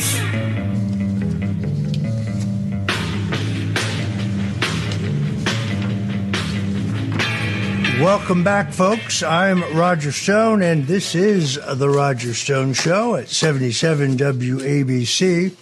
I can't tell you how proud I am to be on the station that I listened to as a teenage boy, tuning in for Dan Ingram and Cousin Brucey. Yes, I grew up with 77 WABC, which is why I'm so honored to be a part of the great lineup. Joining us now is Darren Beattie. He is the founder of Revolver.News. He's a former White House speechwriter in the Trump administration, a political theorist, a scholar, and publishes one of the most lively news sites in the country, Revolver.News. He has been in the forefront of the effort to get to the bottom of what actually transpired on January 6th. So, Dr. Darren Beattie, welcome to the Roger Stone Show. Fantastic to be with you, Roger. Thanks for having me. Really delighted you could be with us today. I noticed that in the debate, which was generally speaking a disaster for President Joe Biden, I would say the beginning of the end in terms of his withdrawal from the presidential race, you notice that he raised the question of January 6th. The Democrats clearly think that the January 6th narrative that they have spent so much time developing and repeating through their allies in the mainstream media is still a black mark on the president and his supporters going into the incoming campaign. Now, we know that social media repressed Donald Trump's very clearly urging people who were going to the Capitol to march peacefully and patriotically. We also know that for almost 2 years, we couldn't see his social media postings where he urged people to respect law enforcement and ultimately urged them to leave the Capitol. So let's start with the macro and work back to the micro, because you have stunning new information regarding the two pipe bombs, specifically in this case, the pipe bomb that was planted near the Democrat National Committee and Kamala Harris's own Secret Service detail. But let's start with the larger question. All of your analysis, everything you have written. You've had a couple great appearances with our good friend Tucker Carlson. Overall, give us your assessment of what really transpired on January 6th. Well, absolutely. That's such an important question. And I applaud your focus on the broader context here, because we can get in the weeds and there's some very explosive things when you get into the details of what the official version of the story is and what the actual version is. But it's always important to keep in mind, why is this actually important? And there's a number of answers to that. One is, of course, a lot of people are at present rotting away in prison unjustly as political prisoners, what they would be called in any other context. If these people were sitting in prison in Caracas or Pyongyang or some other place, they would be called political prisoners. Here we don't like that word, but it's the same phenomenon. And so a lot of people's fates hang in the balance in terms of, what the actual event of January 6th was. But it's not just the people in prison, it's the entire American public, because people need to understand that this process whereby the national security bureaucracies in the United States have become repurposed and weaponized domestically in order to silence and suppress Trump and destroy all of the energies associated with his political movement. The January 6th official narrative is the key driving pretext for that transformation. This idea that Trump supporters, MAGA supporters, doing things like questioning the integrity of the election and so forth, these people, through the insurrection, pose the number one national security threat. And so it implicates over half the country. Then there's the election issue. The Democrats want to make January 6th an election issue. Biden, famously now senile, undeniably senile, even the left-wing press was put in a position of having to acknowledge what we all saw before our eyes. It's very difficult for him to get out of bed. He has a very limited time frame of productivity during the day, if it exists at all. And yet he took almost an hour on the third anniversary of January 6th to give this long, drawn-out speech to promote the Democrat left-wing media narrative that January 6th was this domestic terror attack on equal footing with 9/11 and even the Civil War. These are direct comparisons that both Biden and Kamala have used. And what is at stake for them? Well, it's not really that voters care so much, but they were investing a lot in this extracurricular approach to go after Trump through the legal process. And we see that in the January 6th case. So the false story of January 6th promulgated by the media was very much intertwined with the extracurricular legal strategy that was a key pillar of the Democrat 2024 approach. And so all of this was more or less the case for a while. This was the broader context for a while. Now we can kind of zoom in and zoom out simultaneously, because when we zoom out a little bit, we see that two key factors that implicate one aspect of the official story of January 6th, namely these pipe bombs that were planted. The bombs are interesting in that, bombs are the closest thing resembling what we would ordinarily think of as a terrorist event. And the Democrats have been trying to amplify January 6th as this event of domestic terror. So the one instance of explosives, these pipe bombs that were discovered on January 6th, would seem to be very significant. And we've been reporting on this official story of the pipe bomb for years now. We've utterly devastated the official narrative from every angle, to the degree that I've identified the pipe bomb story along with the story of Ray Epps, which we've also broken, and we've basically made his name a household name associated with the Fedsurrection, that those two things are the twin smoking guns of the Fedsurrection. And it so happens now that the story of the pipe bombs, and specifically the pipe bomb planted outside the DNC, there were two. There was one found near the RNC building and another found near the DNC building, both within a short 15-minute time frame that happened to perfectly coincide with the unfolding attack on the Capitol that Ray Epps helped to orchestrate, in his own words. And in particular, the DNC pipe bomb implicates two people and institutions that have gained conspicuous and suspicious importance more recently. One of those is Kamala Harris, and the other one is the Secret Service. And so basically we see that we can get into the details once I conclude these initial remarks, but the story of the DNC pipe bomb directly implicates both Kamala Harris and Kamala Harris's Secret Service detail. So the fact that this pipe bomb story, which has always been damning, which has always been dirty, now highlights the damning and dirty nature of both Kamala Harris, who has become the nominee for the Democrats, and the Secret Service that is under renewed attention and suspicion in light of the Butler, Pennsylvania fiasco. It makes this story, which is unfolding right now, I think the biggest story in the country.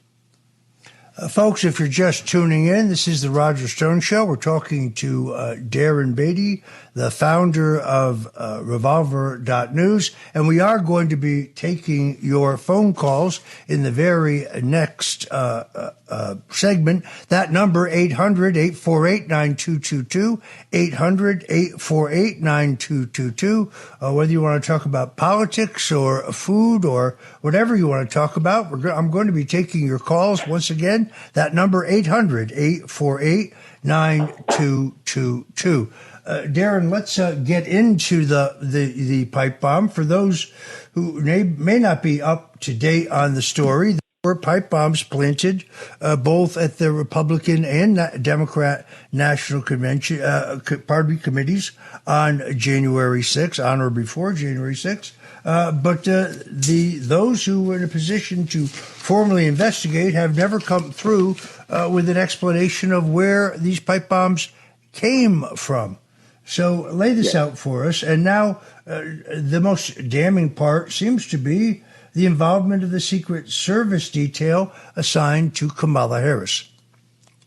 Absolutely. So again, I understand not everyone's deeply familiar with that, so I'm just going to cover some of the basics. And the further we go in, the more startling and really scandalous this becomes. And people are interested in the full story because we go way back years now covering every damning aspect of this. Go to Revolver.News, where the top story right now is the latest one that we're going to get into. But as generally, the lay of the land is as follows.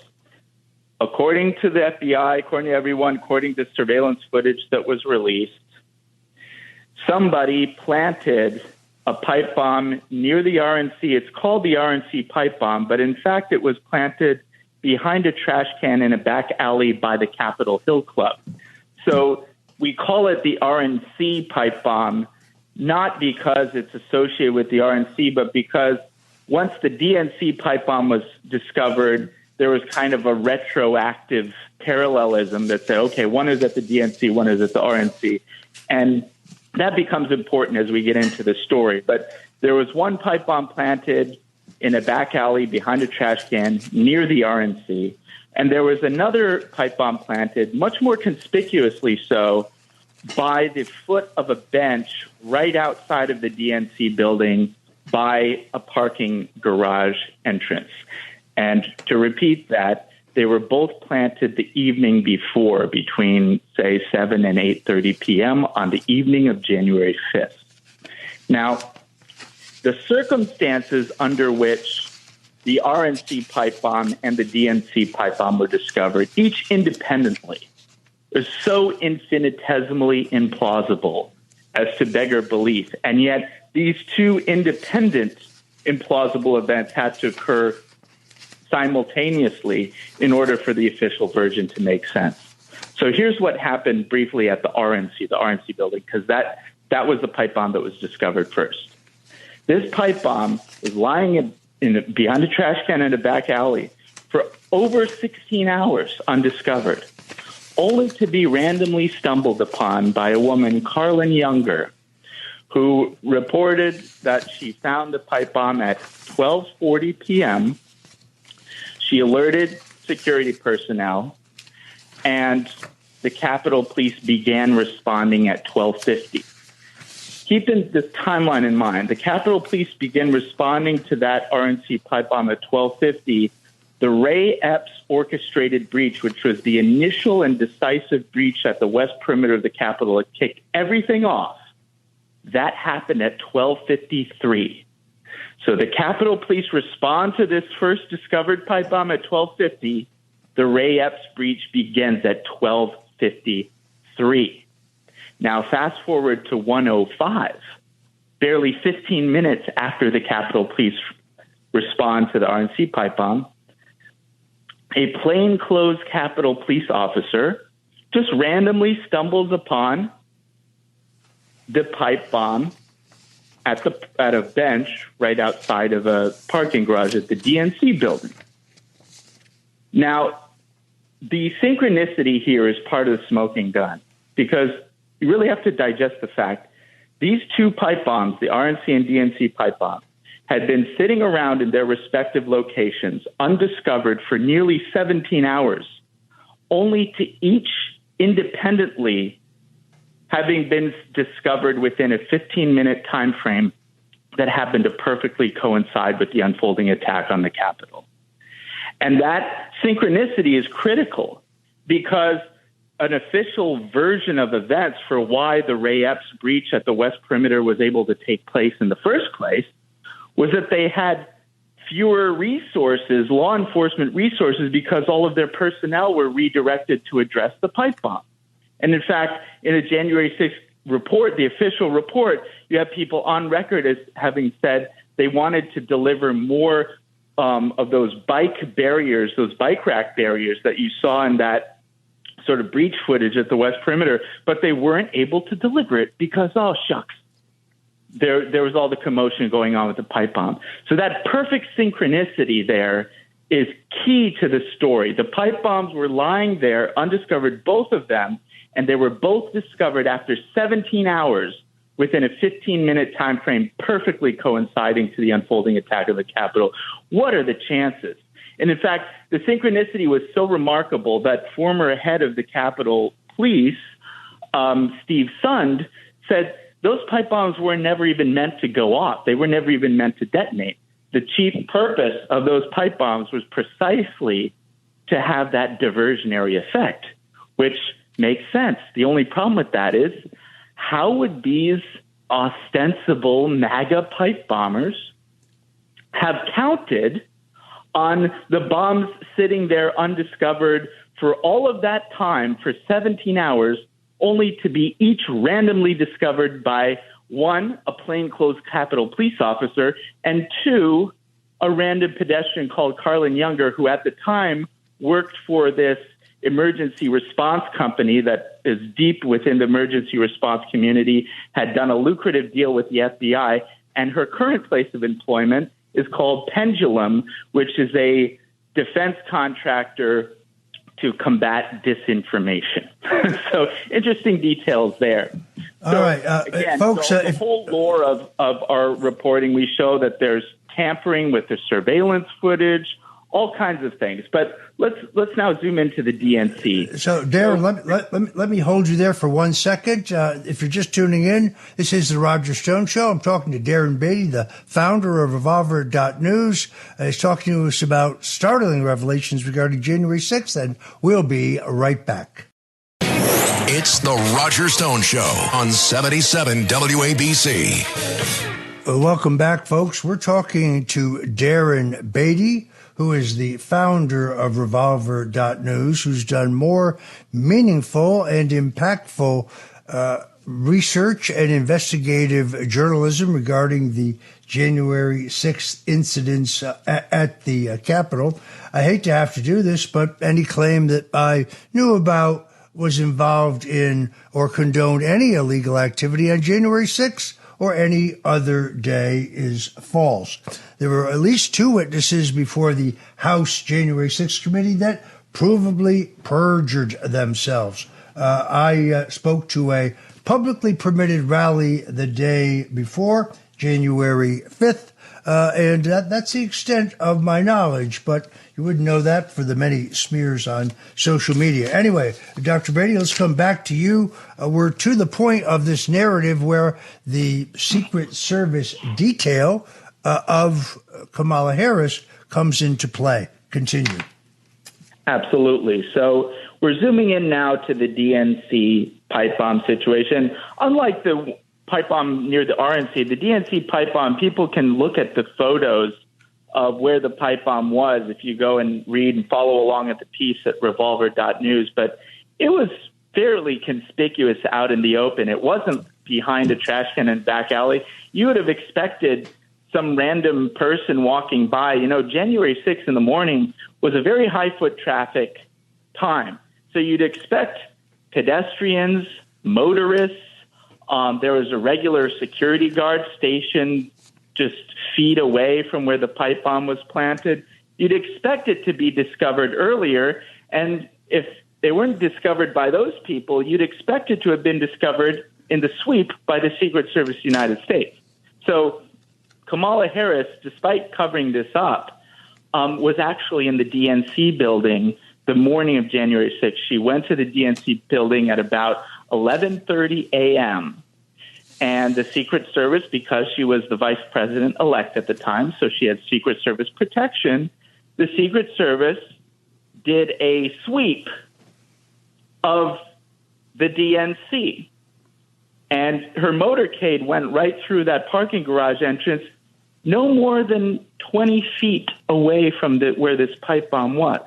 Now, this report is now public, this OIG report. At the time we published this piece, it was not public, but the OIG report confirms that Kamala Harris's motorcade went within 20 feet of the pipe bomb, and it confirms that the Secret Service did do a sweep of the area the morning of January 6th, around 11:30, and there were not one but two Secret Service agents with two canines.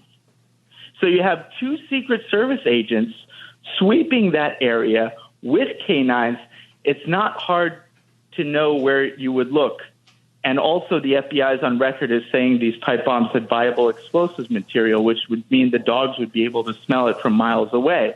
So somehow the DNC pipe bomb was sitting there for 17 hours, was not discovered by pedestrians, was not discovered by motorists, was not discovered by the security guard, was not discovered, by the way, by a Secret Service agent who was standing there for 5 hours, the OIG report says, and was not discovered by the not one but two Secret Service agents who had canines to sweep the area, despite the fact that the pipe bomb was placed conspicuously by a bench no more than 20 feet from the garage that Kamala Harris's motorcade went through.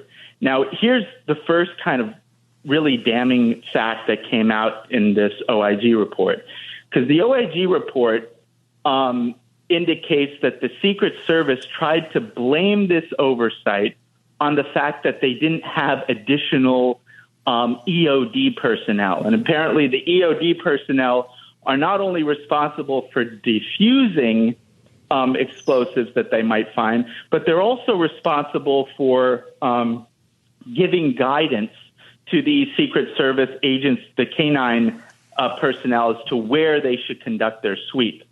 So the fact that they didn't have EOD personnel is kind of interesting, and the Secret Service agents' excuse to the Inspector General's office was saying, you know, well, we wanted these EOD people. We just couldn't get them because you need 72 hours advance notice.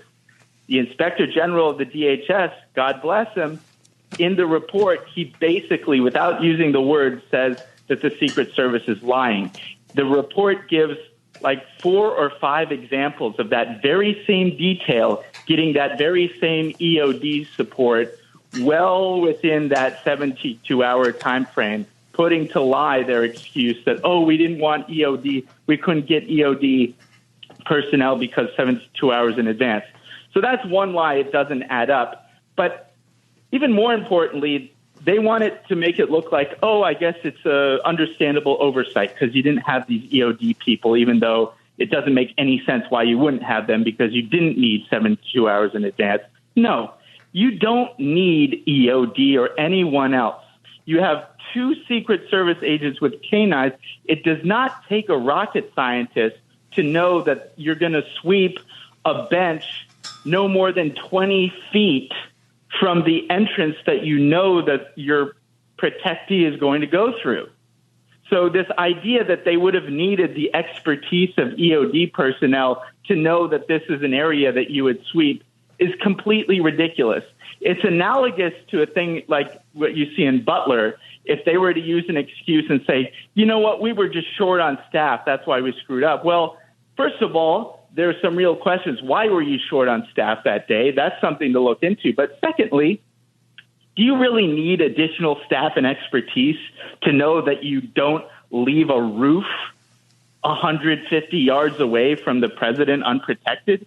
Do you really need extra people, extra expertise for that? Similarly with this, do you really need an EOD team that, you have no real excuse for not having? But did you really need them to, know to sweep this area? So that was the first kind of interesting lie caught. And it's significant why the Secret Service missed the pipe bomb, quote unquote, missed the pipe bomb in this sweep in the morning.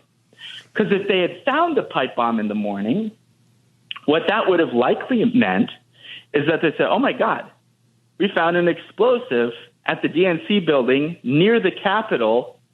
We need to beef up security for the rest of the day. Certainly we need to beef up security prior to the certification of the vote proceeding at 1. And so it's very possible that if this pipe bomb had been discovered well before the 1 p.m. certification proceeding, well before the Ray Epps orchestrated breach at 12:53, there would have simply been more security there that would have prevented the event from unfolding the way it did. In order to have that excuse, that synchronicity of, oh, we weren't able to protect the Capitol because our resources were diverted to the pipe bomb, you have to be much closer to that 1 p.m. time frame.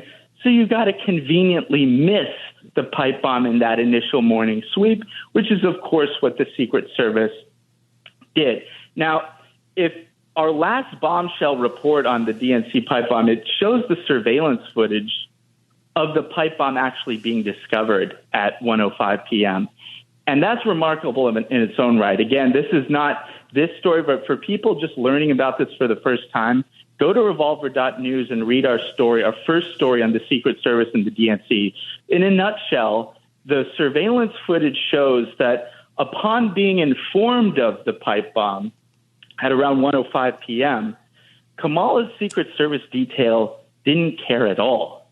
They stayed in their car for over a minute before getting out of the car, whereupon they stood around in the most lackadaisical fashion imaginable. Not a care, not a concern in the world. The coup de grace here, the smoking gun, as it were, was they allow a group of school children to walk across the street in the direction of the bomb. Only minutes later to go through the spectacle of having a bomb-safe robot dismantle and defuse the bomb, allegedly. That is astonishing, and that is on video. That is undisputed. They allow a group of school children to walk right by the bomb. So the only reasonable conclusion to that is that Kamala Harris's Secret Service detail, the same detail that somehow magically missed the pipe bomb under inconceivable circumstances in the morning, that very same Secret Service, judging from their behavior revealed in the surveillance footage, knew that the pipe bombs were fake, knew that the pipe bombs posed no threat. The only question is, how would Kamala's Secret Service detail have known that in advance? All right, I'm afraid. Sorry. I'm sorry. I'm afraid we're going to have to leave it there. Folks, go to revolver.news, read this bombshell report. Dr. Darren Beattie, let me thank you for joining us on late notice. God bless you, my friend, for the great work you do. I'm Roger Stone. This is The Roger Stone Show, and we'll be right back. It's The Roger Stone Show on 77 WABC. And we're back, and now we're going to be taking your calls. Again, that number, 800-848-9222. And let's go right to the phone lines. My good friend, the late Lou Dobbs, a great man, a great friend, a great patriot, a great American, and a great journalist, always urged me to take more calls on my show. And now I'm going to start doing that because he was a very, very wise man. Roberta in Staten Island, you've been holding. Welcome to the Roger Stone Show.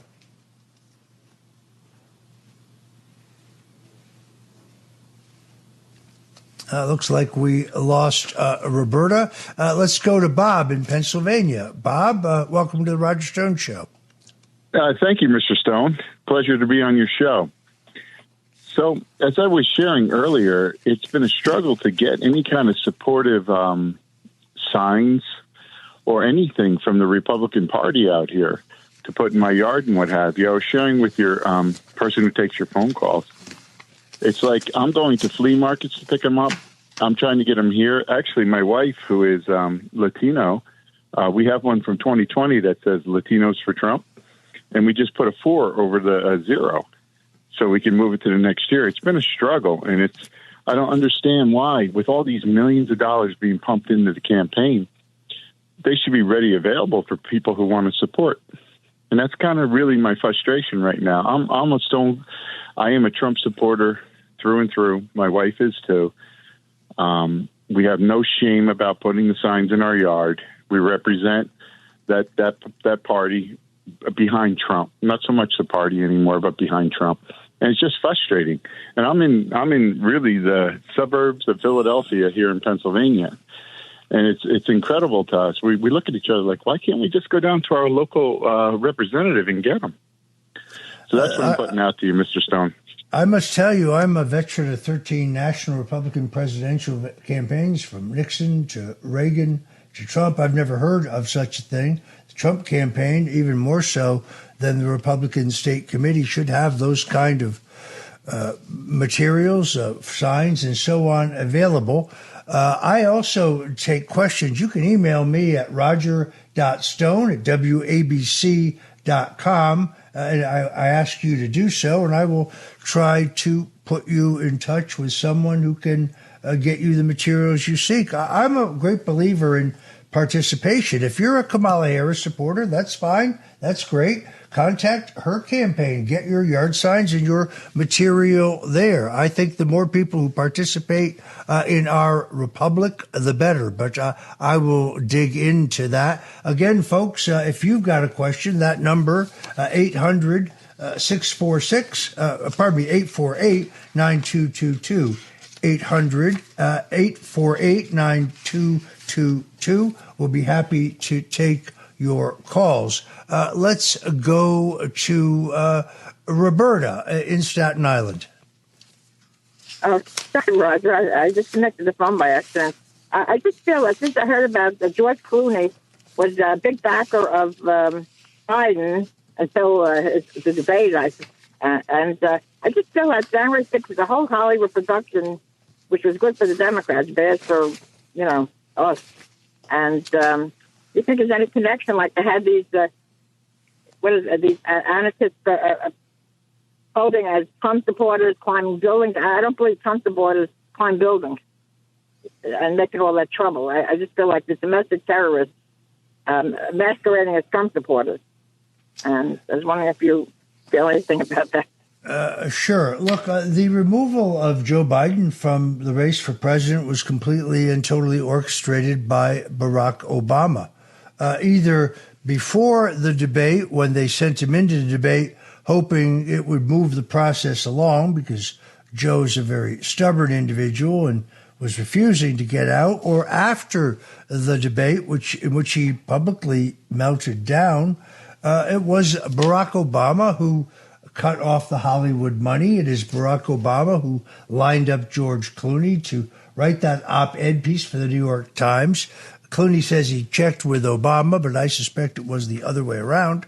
It is Barack Obama who lined up Nancy Pelosi and Hakeem Jeffries and Chuck Schumer, although they weren't that hard to line up because their own polling showed that districts and states that heretofore were thought to be non-competitive were suddenly moving into the competitive phase, and they fear getting blown out of contention to control either house of Congress. Remember, they control the Senate today by one seat. So Joe is very, very angry.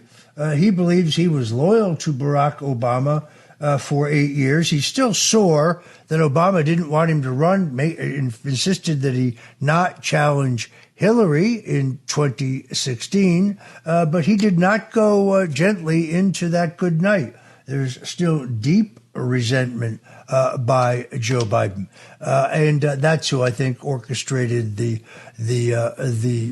bug out of the Hollywood money. Thank you much, Roberta, though, for your call. Mark in New Jersey, you just called in. Welcome to the Roger Stone Show. Yes, hello. Welcome, Mark. Yes, hello. Yes, Mark, what is your question? My question is, what happens to the money that is donated to political campaigns? Hence, all the money that Trump gets, that Biden gets, that Kamala gets, that all political people get. What happens to all that money after? Where does it go after they're done if they don't use it? Well, first of all, in every campaign I've ever been involved for the presidency, every dollar was used by Election Day. The only exception to that was the one campaign I wasn't involved in, which was in 1996, where George H.W. Bush actually ended, 1992, when George H.W. Bush actually ended up with a very healthy surplus.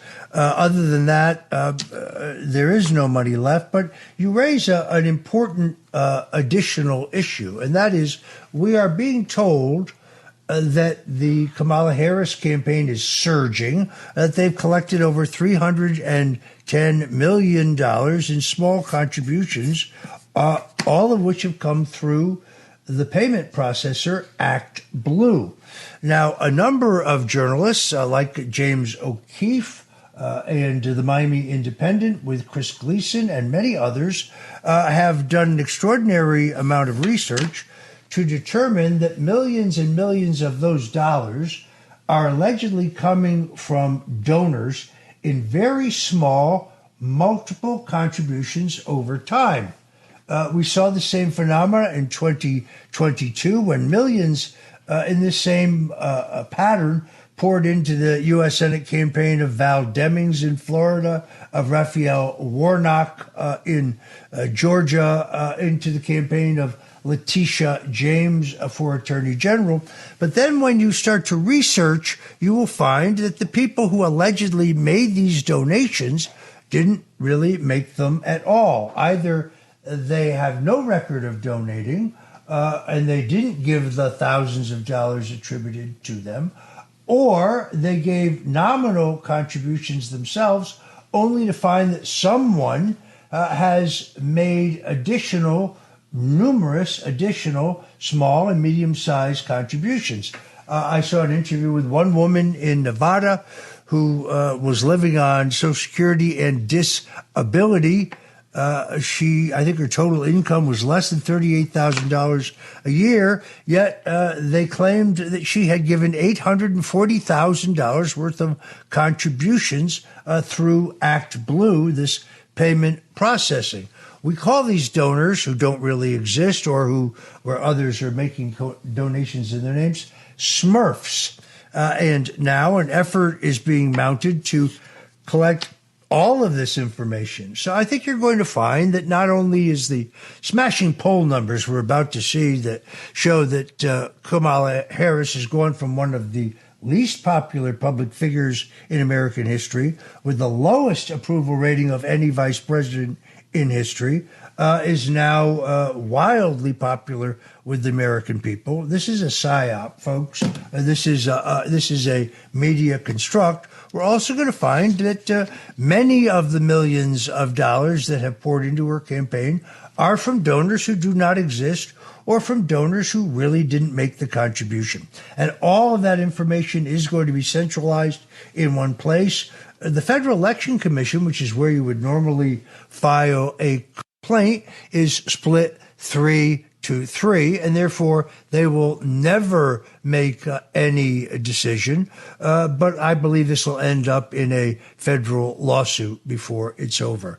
But thank you so very much for your question. Let's go here on the Roger Stone Show to Jeff in New York. Again, if you have a question, our number 800-848-9222. I'm going to be taking questions for the balance of the hour. Now is your opportunity. Please call in. Jeff in New York, welcome to the Roger Stone Show. Yeah, Roger, I'd love to hear your two comments on two things that came out of the acting director of the Secret Service on Friday with that press conference. Number one, he said that the Secret Service still doesn't know how he ever got the rifle on the roof. And number two, a correspondent asked him specifically if he had any knowledge of a whistleblower report that said that this guy Rao, I think his name is, with the Secret Service, had any knowledge of a whistleblower indicating that he knew about the request from Trump for additional personnel and that Rao was signed off on it. Well, look, this is unfortunately very much like the Kennedy assassination. I'm not sure in the final analysis we're ever going to find out the entire truth. One does need to be careful in this age of the internet because you will read and sometimes through AI see things that are fabricated, that are not true. But I think there's two things here that are indisputable. We talked about them a little bit earlier, and that is that the Secret Service and the Pennsylvania State Police and the local police knew that there was a man with a gun who had been seen using a rangefinder, and they knew that he was on the site for 92 minutes. Earlier, they had told us 62, and now appears to be 92. Yet Donald Trump was not evacuated, as is required under the Secret Service manual. He wasn't even informed. You also have, as I'm sure most Americans at this point have seen, individual private citizens who were just there pointing the man out to law enforcement. Look, there on the roof, a man with a gun. We didn't imagine that. We saw it. But what action did the Secret Service or the state police take? Now, I also have sources who've told me that the Secret Service detail was lesser than it would normally be because a number of agents had been diverted to protecting First Lady Jill Biden in a campaign event that was some 52 minutes away, and that in many cases, members of the Pennsylvania State Police were filling roles that normally would have been filled by Secret Service agents. On top of it all, we hear, firstly, that the local police offered to conduct a drone surveillance 3 times over the entire location so the FBI and the Secret Service could get a layout, and the offer was declined. Yet we now learn the man they tell us is the shooter, Thomas Matthew Crooks, was able to conduct 3 drone surveillances of his own. This really does boggle the mind. But what is worse than all of it is the insinuation by the FBI director that Donald Trump was not grazed by a bullet. This gave, I'm afraid, succor and support to an entire growing genre of conspiracy theorists who we call assassination deniers. People who say that no one shot, there was no shooting, nobody shot at Donald Trump. This whole thing was staged, it was phony. In some cases, people have said on the internet that I financed it or I arranged it or I knew about it. So that's brought a lot of harassment on my family. So like Alex Jones, I could sue somebody who said that, who made false allegations like that, because my family has been harassed over it. There's an entire cottage industry led by Joy Reid of MSNBC, of all people, who actually implied that nobody was shot. Look, we know for an absolute fact that Corey Comparatori, the very brave firefighter who lost his life, was shot and killed sheltering and protecting his own family. Folks, I'm sorry to say that we are out of time, but I appreciate your joining us on this humid Sunday here at the Roger Stone Show. But please don't go away. Stay tuned, because my very good friend Joe Piscopo, guy who has quite a set of pipes himself, will be right along in just a moment with Sundays with Sinatra.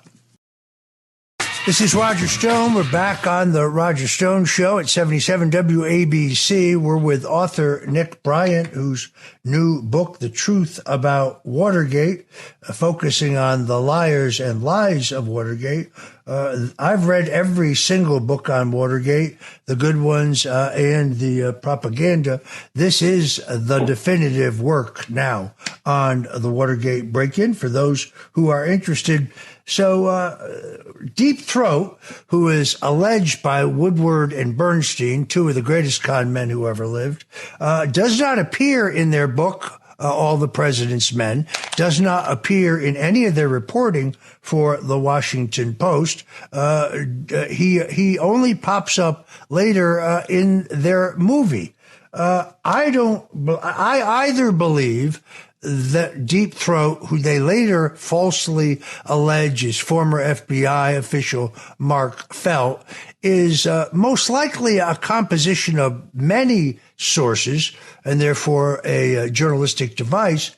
But Ray Locker wrote a terrific book called Haig's Coup, which he really makes, I think, a very tightly documented case that Deep Throat is actually General Alexander Haig, who was Richard Nixon's last chief of staff and whose real job was to move Nixon quietly to the exit.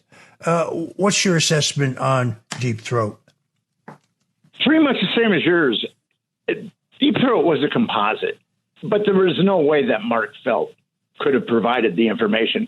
The most damning information for Nixon came from the tapes when he was recorded engaging in obstruction.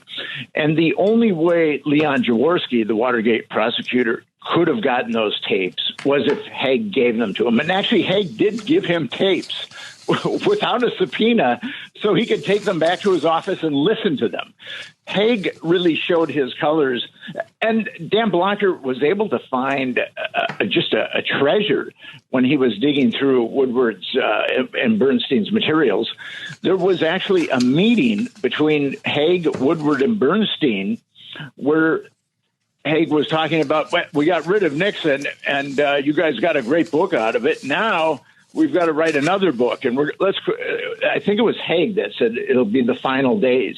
And prior to that, I mean, according to Woodward, he hadn't even met Haig then. But Woodward knew Haig from years earlier because he briefed, when Woodward was an Navy intelligence agent, he briefed Alexander Haig. So Woodward and Haig went way back. But if it would have come out that Haig was Deep Throat, then the whole Watergate narrative that they put together would have collapsed. And Mark Felt, I'm sure, provided Woodward with some information, but there's no way that he was Deep Throat. I mean, he had been fired by the FBI, and during a crucial 6-month period, Woodward said that he was putting like a flower pot on his patio, and Deep Throat would walk by it or drive by it, and that would signify that they had a meeting.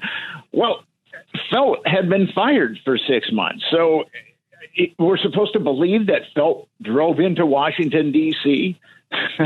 every day looking at Woodward's patio. And by the way, you could not see the patio from the street. I mean, you had to get out of your car and actually walk about 20 yards or so. So that whole cover story with Deep Throat just falls apart. And it's so disingenuous. It's hard to believe, Roger, that they've gotten away with it. And when I say they, the media and the government, I guess, for that matter, has gotten away with these ridiculous lies for so long. Yeah, Alexander Haig has every motive. First of all, he, in 1969, is deeply involved in the illegal wiretapping of both reporters and government officials, including White House staff, that was insisted upon by his boss, Dr. Henry Kissinger. Those wiretaps are illegal, and Haig is tied directly to them. And secondarily, Haig is well aware of the fact that Bob Woodward, who to this day denies being a naval intelligence agent, was in fact briefing the president and briefing. Generally speaking, within the White House. And then lastly, there's the fact that Haig knew that the special counsel in the Senate Watergate Committee had learned about Nixon's taping system, but he doesn't tell Nixon for 2 days. So Nixon never has the opportunity to try to block their release through a claim of executive privilege. No, Al Haig is the man who was charged with removing Richard Nixon. Quickly, Nick, tell people the full name of the book and where they can get it. The name of the book is The Truth About Watergate, A Tale of Extraordinary Lies and Liars, and you can get it anywhere where books are sold. All right. So that would be Amazon.com, BarnesandNoble.com, and so on. Nick, Brian, thank you so much. Yes. For joining us here on The Roger Stone Show. Thank you, Roger. All right, folks. All right, folks. As I have promised, here is the Corbo. That's my mother's real name, maiden name. Here is the recipe for pizza gain. Pizza gain is a deep dish Easter delicacy for us Italians. It is really quite incredible and quite simple. You're going to need 4 unbaked 9-inch pie crusts. You divide those. You're going to need 2 16-ounce containers of whole milk ricotta cheese. We call that ragat. You're going to need 1 cup of shredded mozzarella cheese. You're going to need 2 large eggs. You're going to need a half pound of sweet gabagool. You're going to need a half pound of hot gabagool. You're going to need a 1/4 pound of pepperoni. Now, you can substitute mortadella. You can substitute salami. That's really up to you. You're going to need 1 large egg, slightly beaten. Now, preheat the oven to 375 degrees Fahrenheit. Press 1 pie crust into the bottom of each of 2 9-inch pie dishes. Set that aside. Now mix together the ricotta cheese, the mozzarella cheese, the eggs in a large bowl until well combined. Chop up the sweet gabagool, the hot gabagool, the pepperoni, the mortadella, your choice. Fold it into this cheese mix. Divide it evenly between the 2 prepared pie dishes. Now top with the remaining pie crust, crimping the edges around to seal. Brush the top of each pie with a beaten white egg. Bake this in the preheated oven until the crust is golden brown, usually about 45 to 60 minutes, and let it cool. There you have this traditional Italian pie, which is normally prepared on Good Friday to be eaten on Easter Sunday to break the Lenten fast. This is my mother's own recipe handed down from my grandmother. So, my friends, enjoy. In the meantime, don't go anywhere. My friend Joe Piscopo will be right along with Sundays with Sinatra.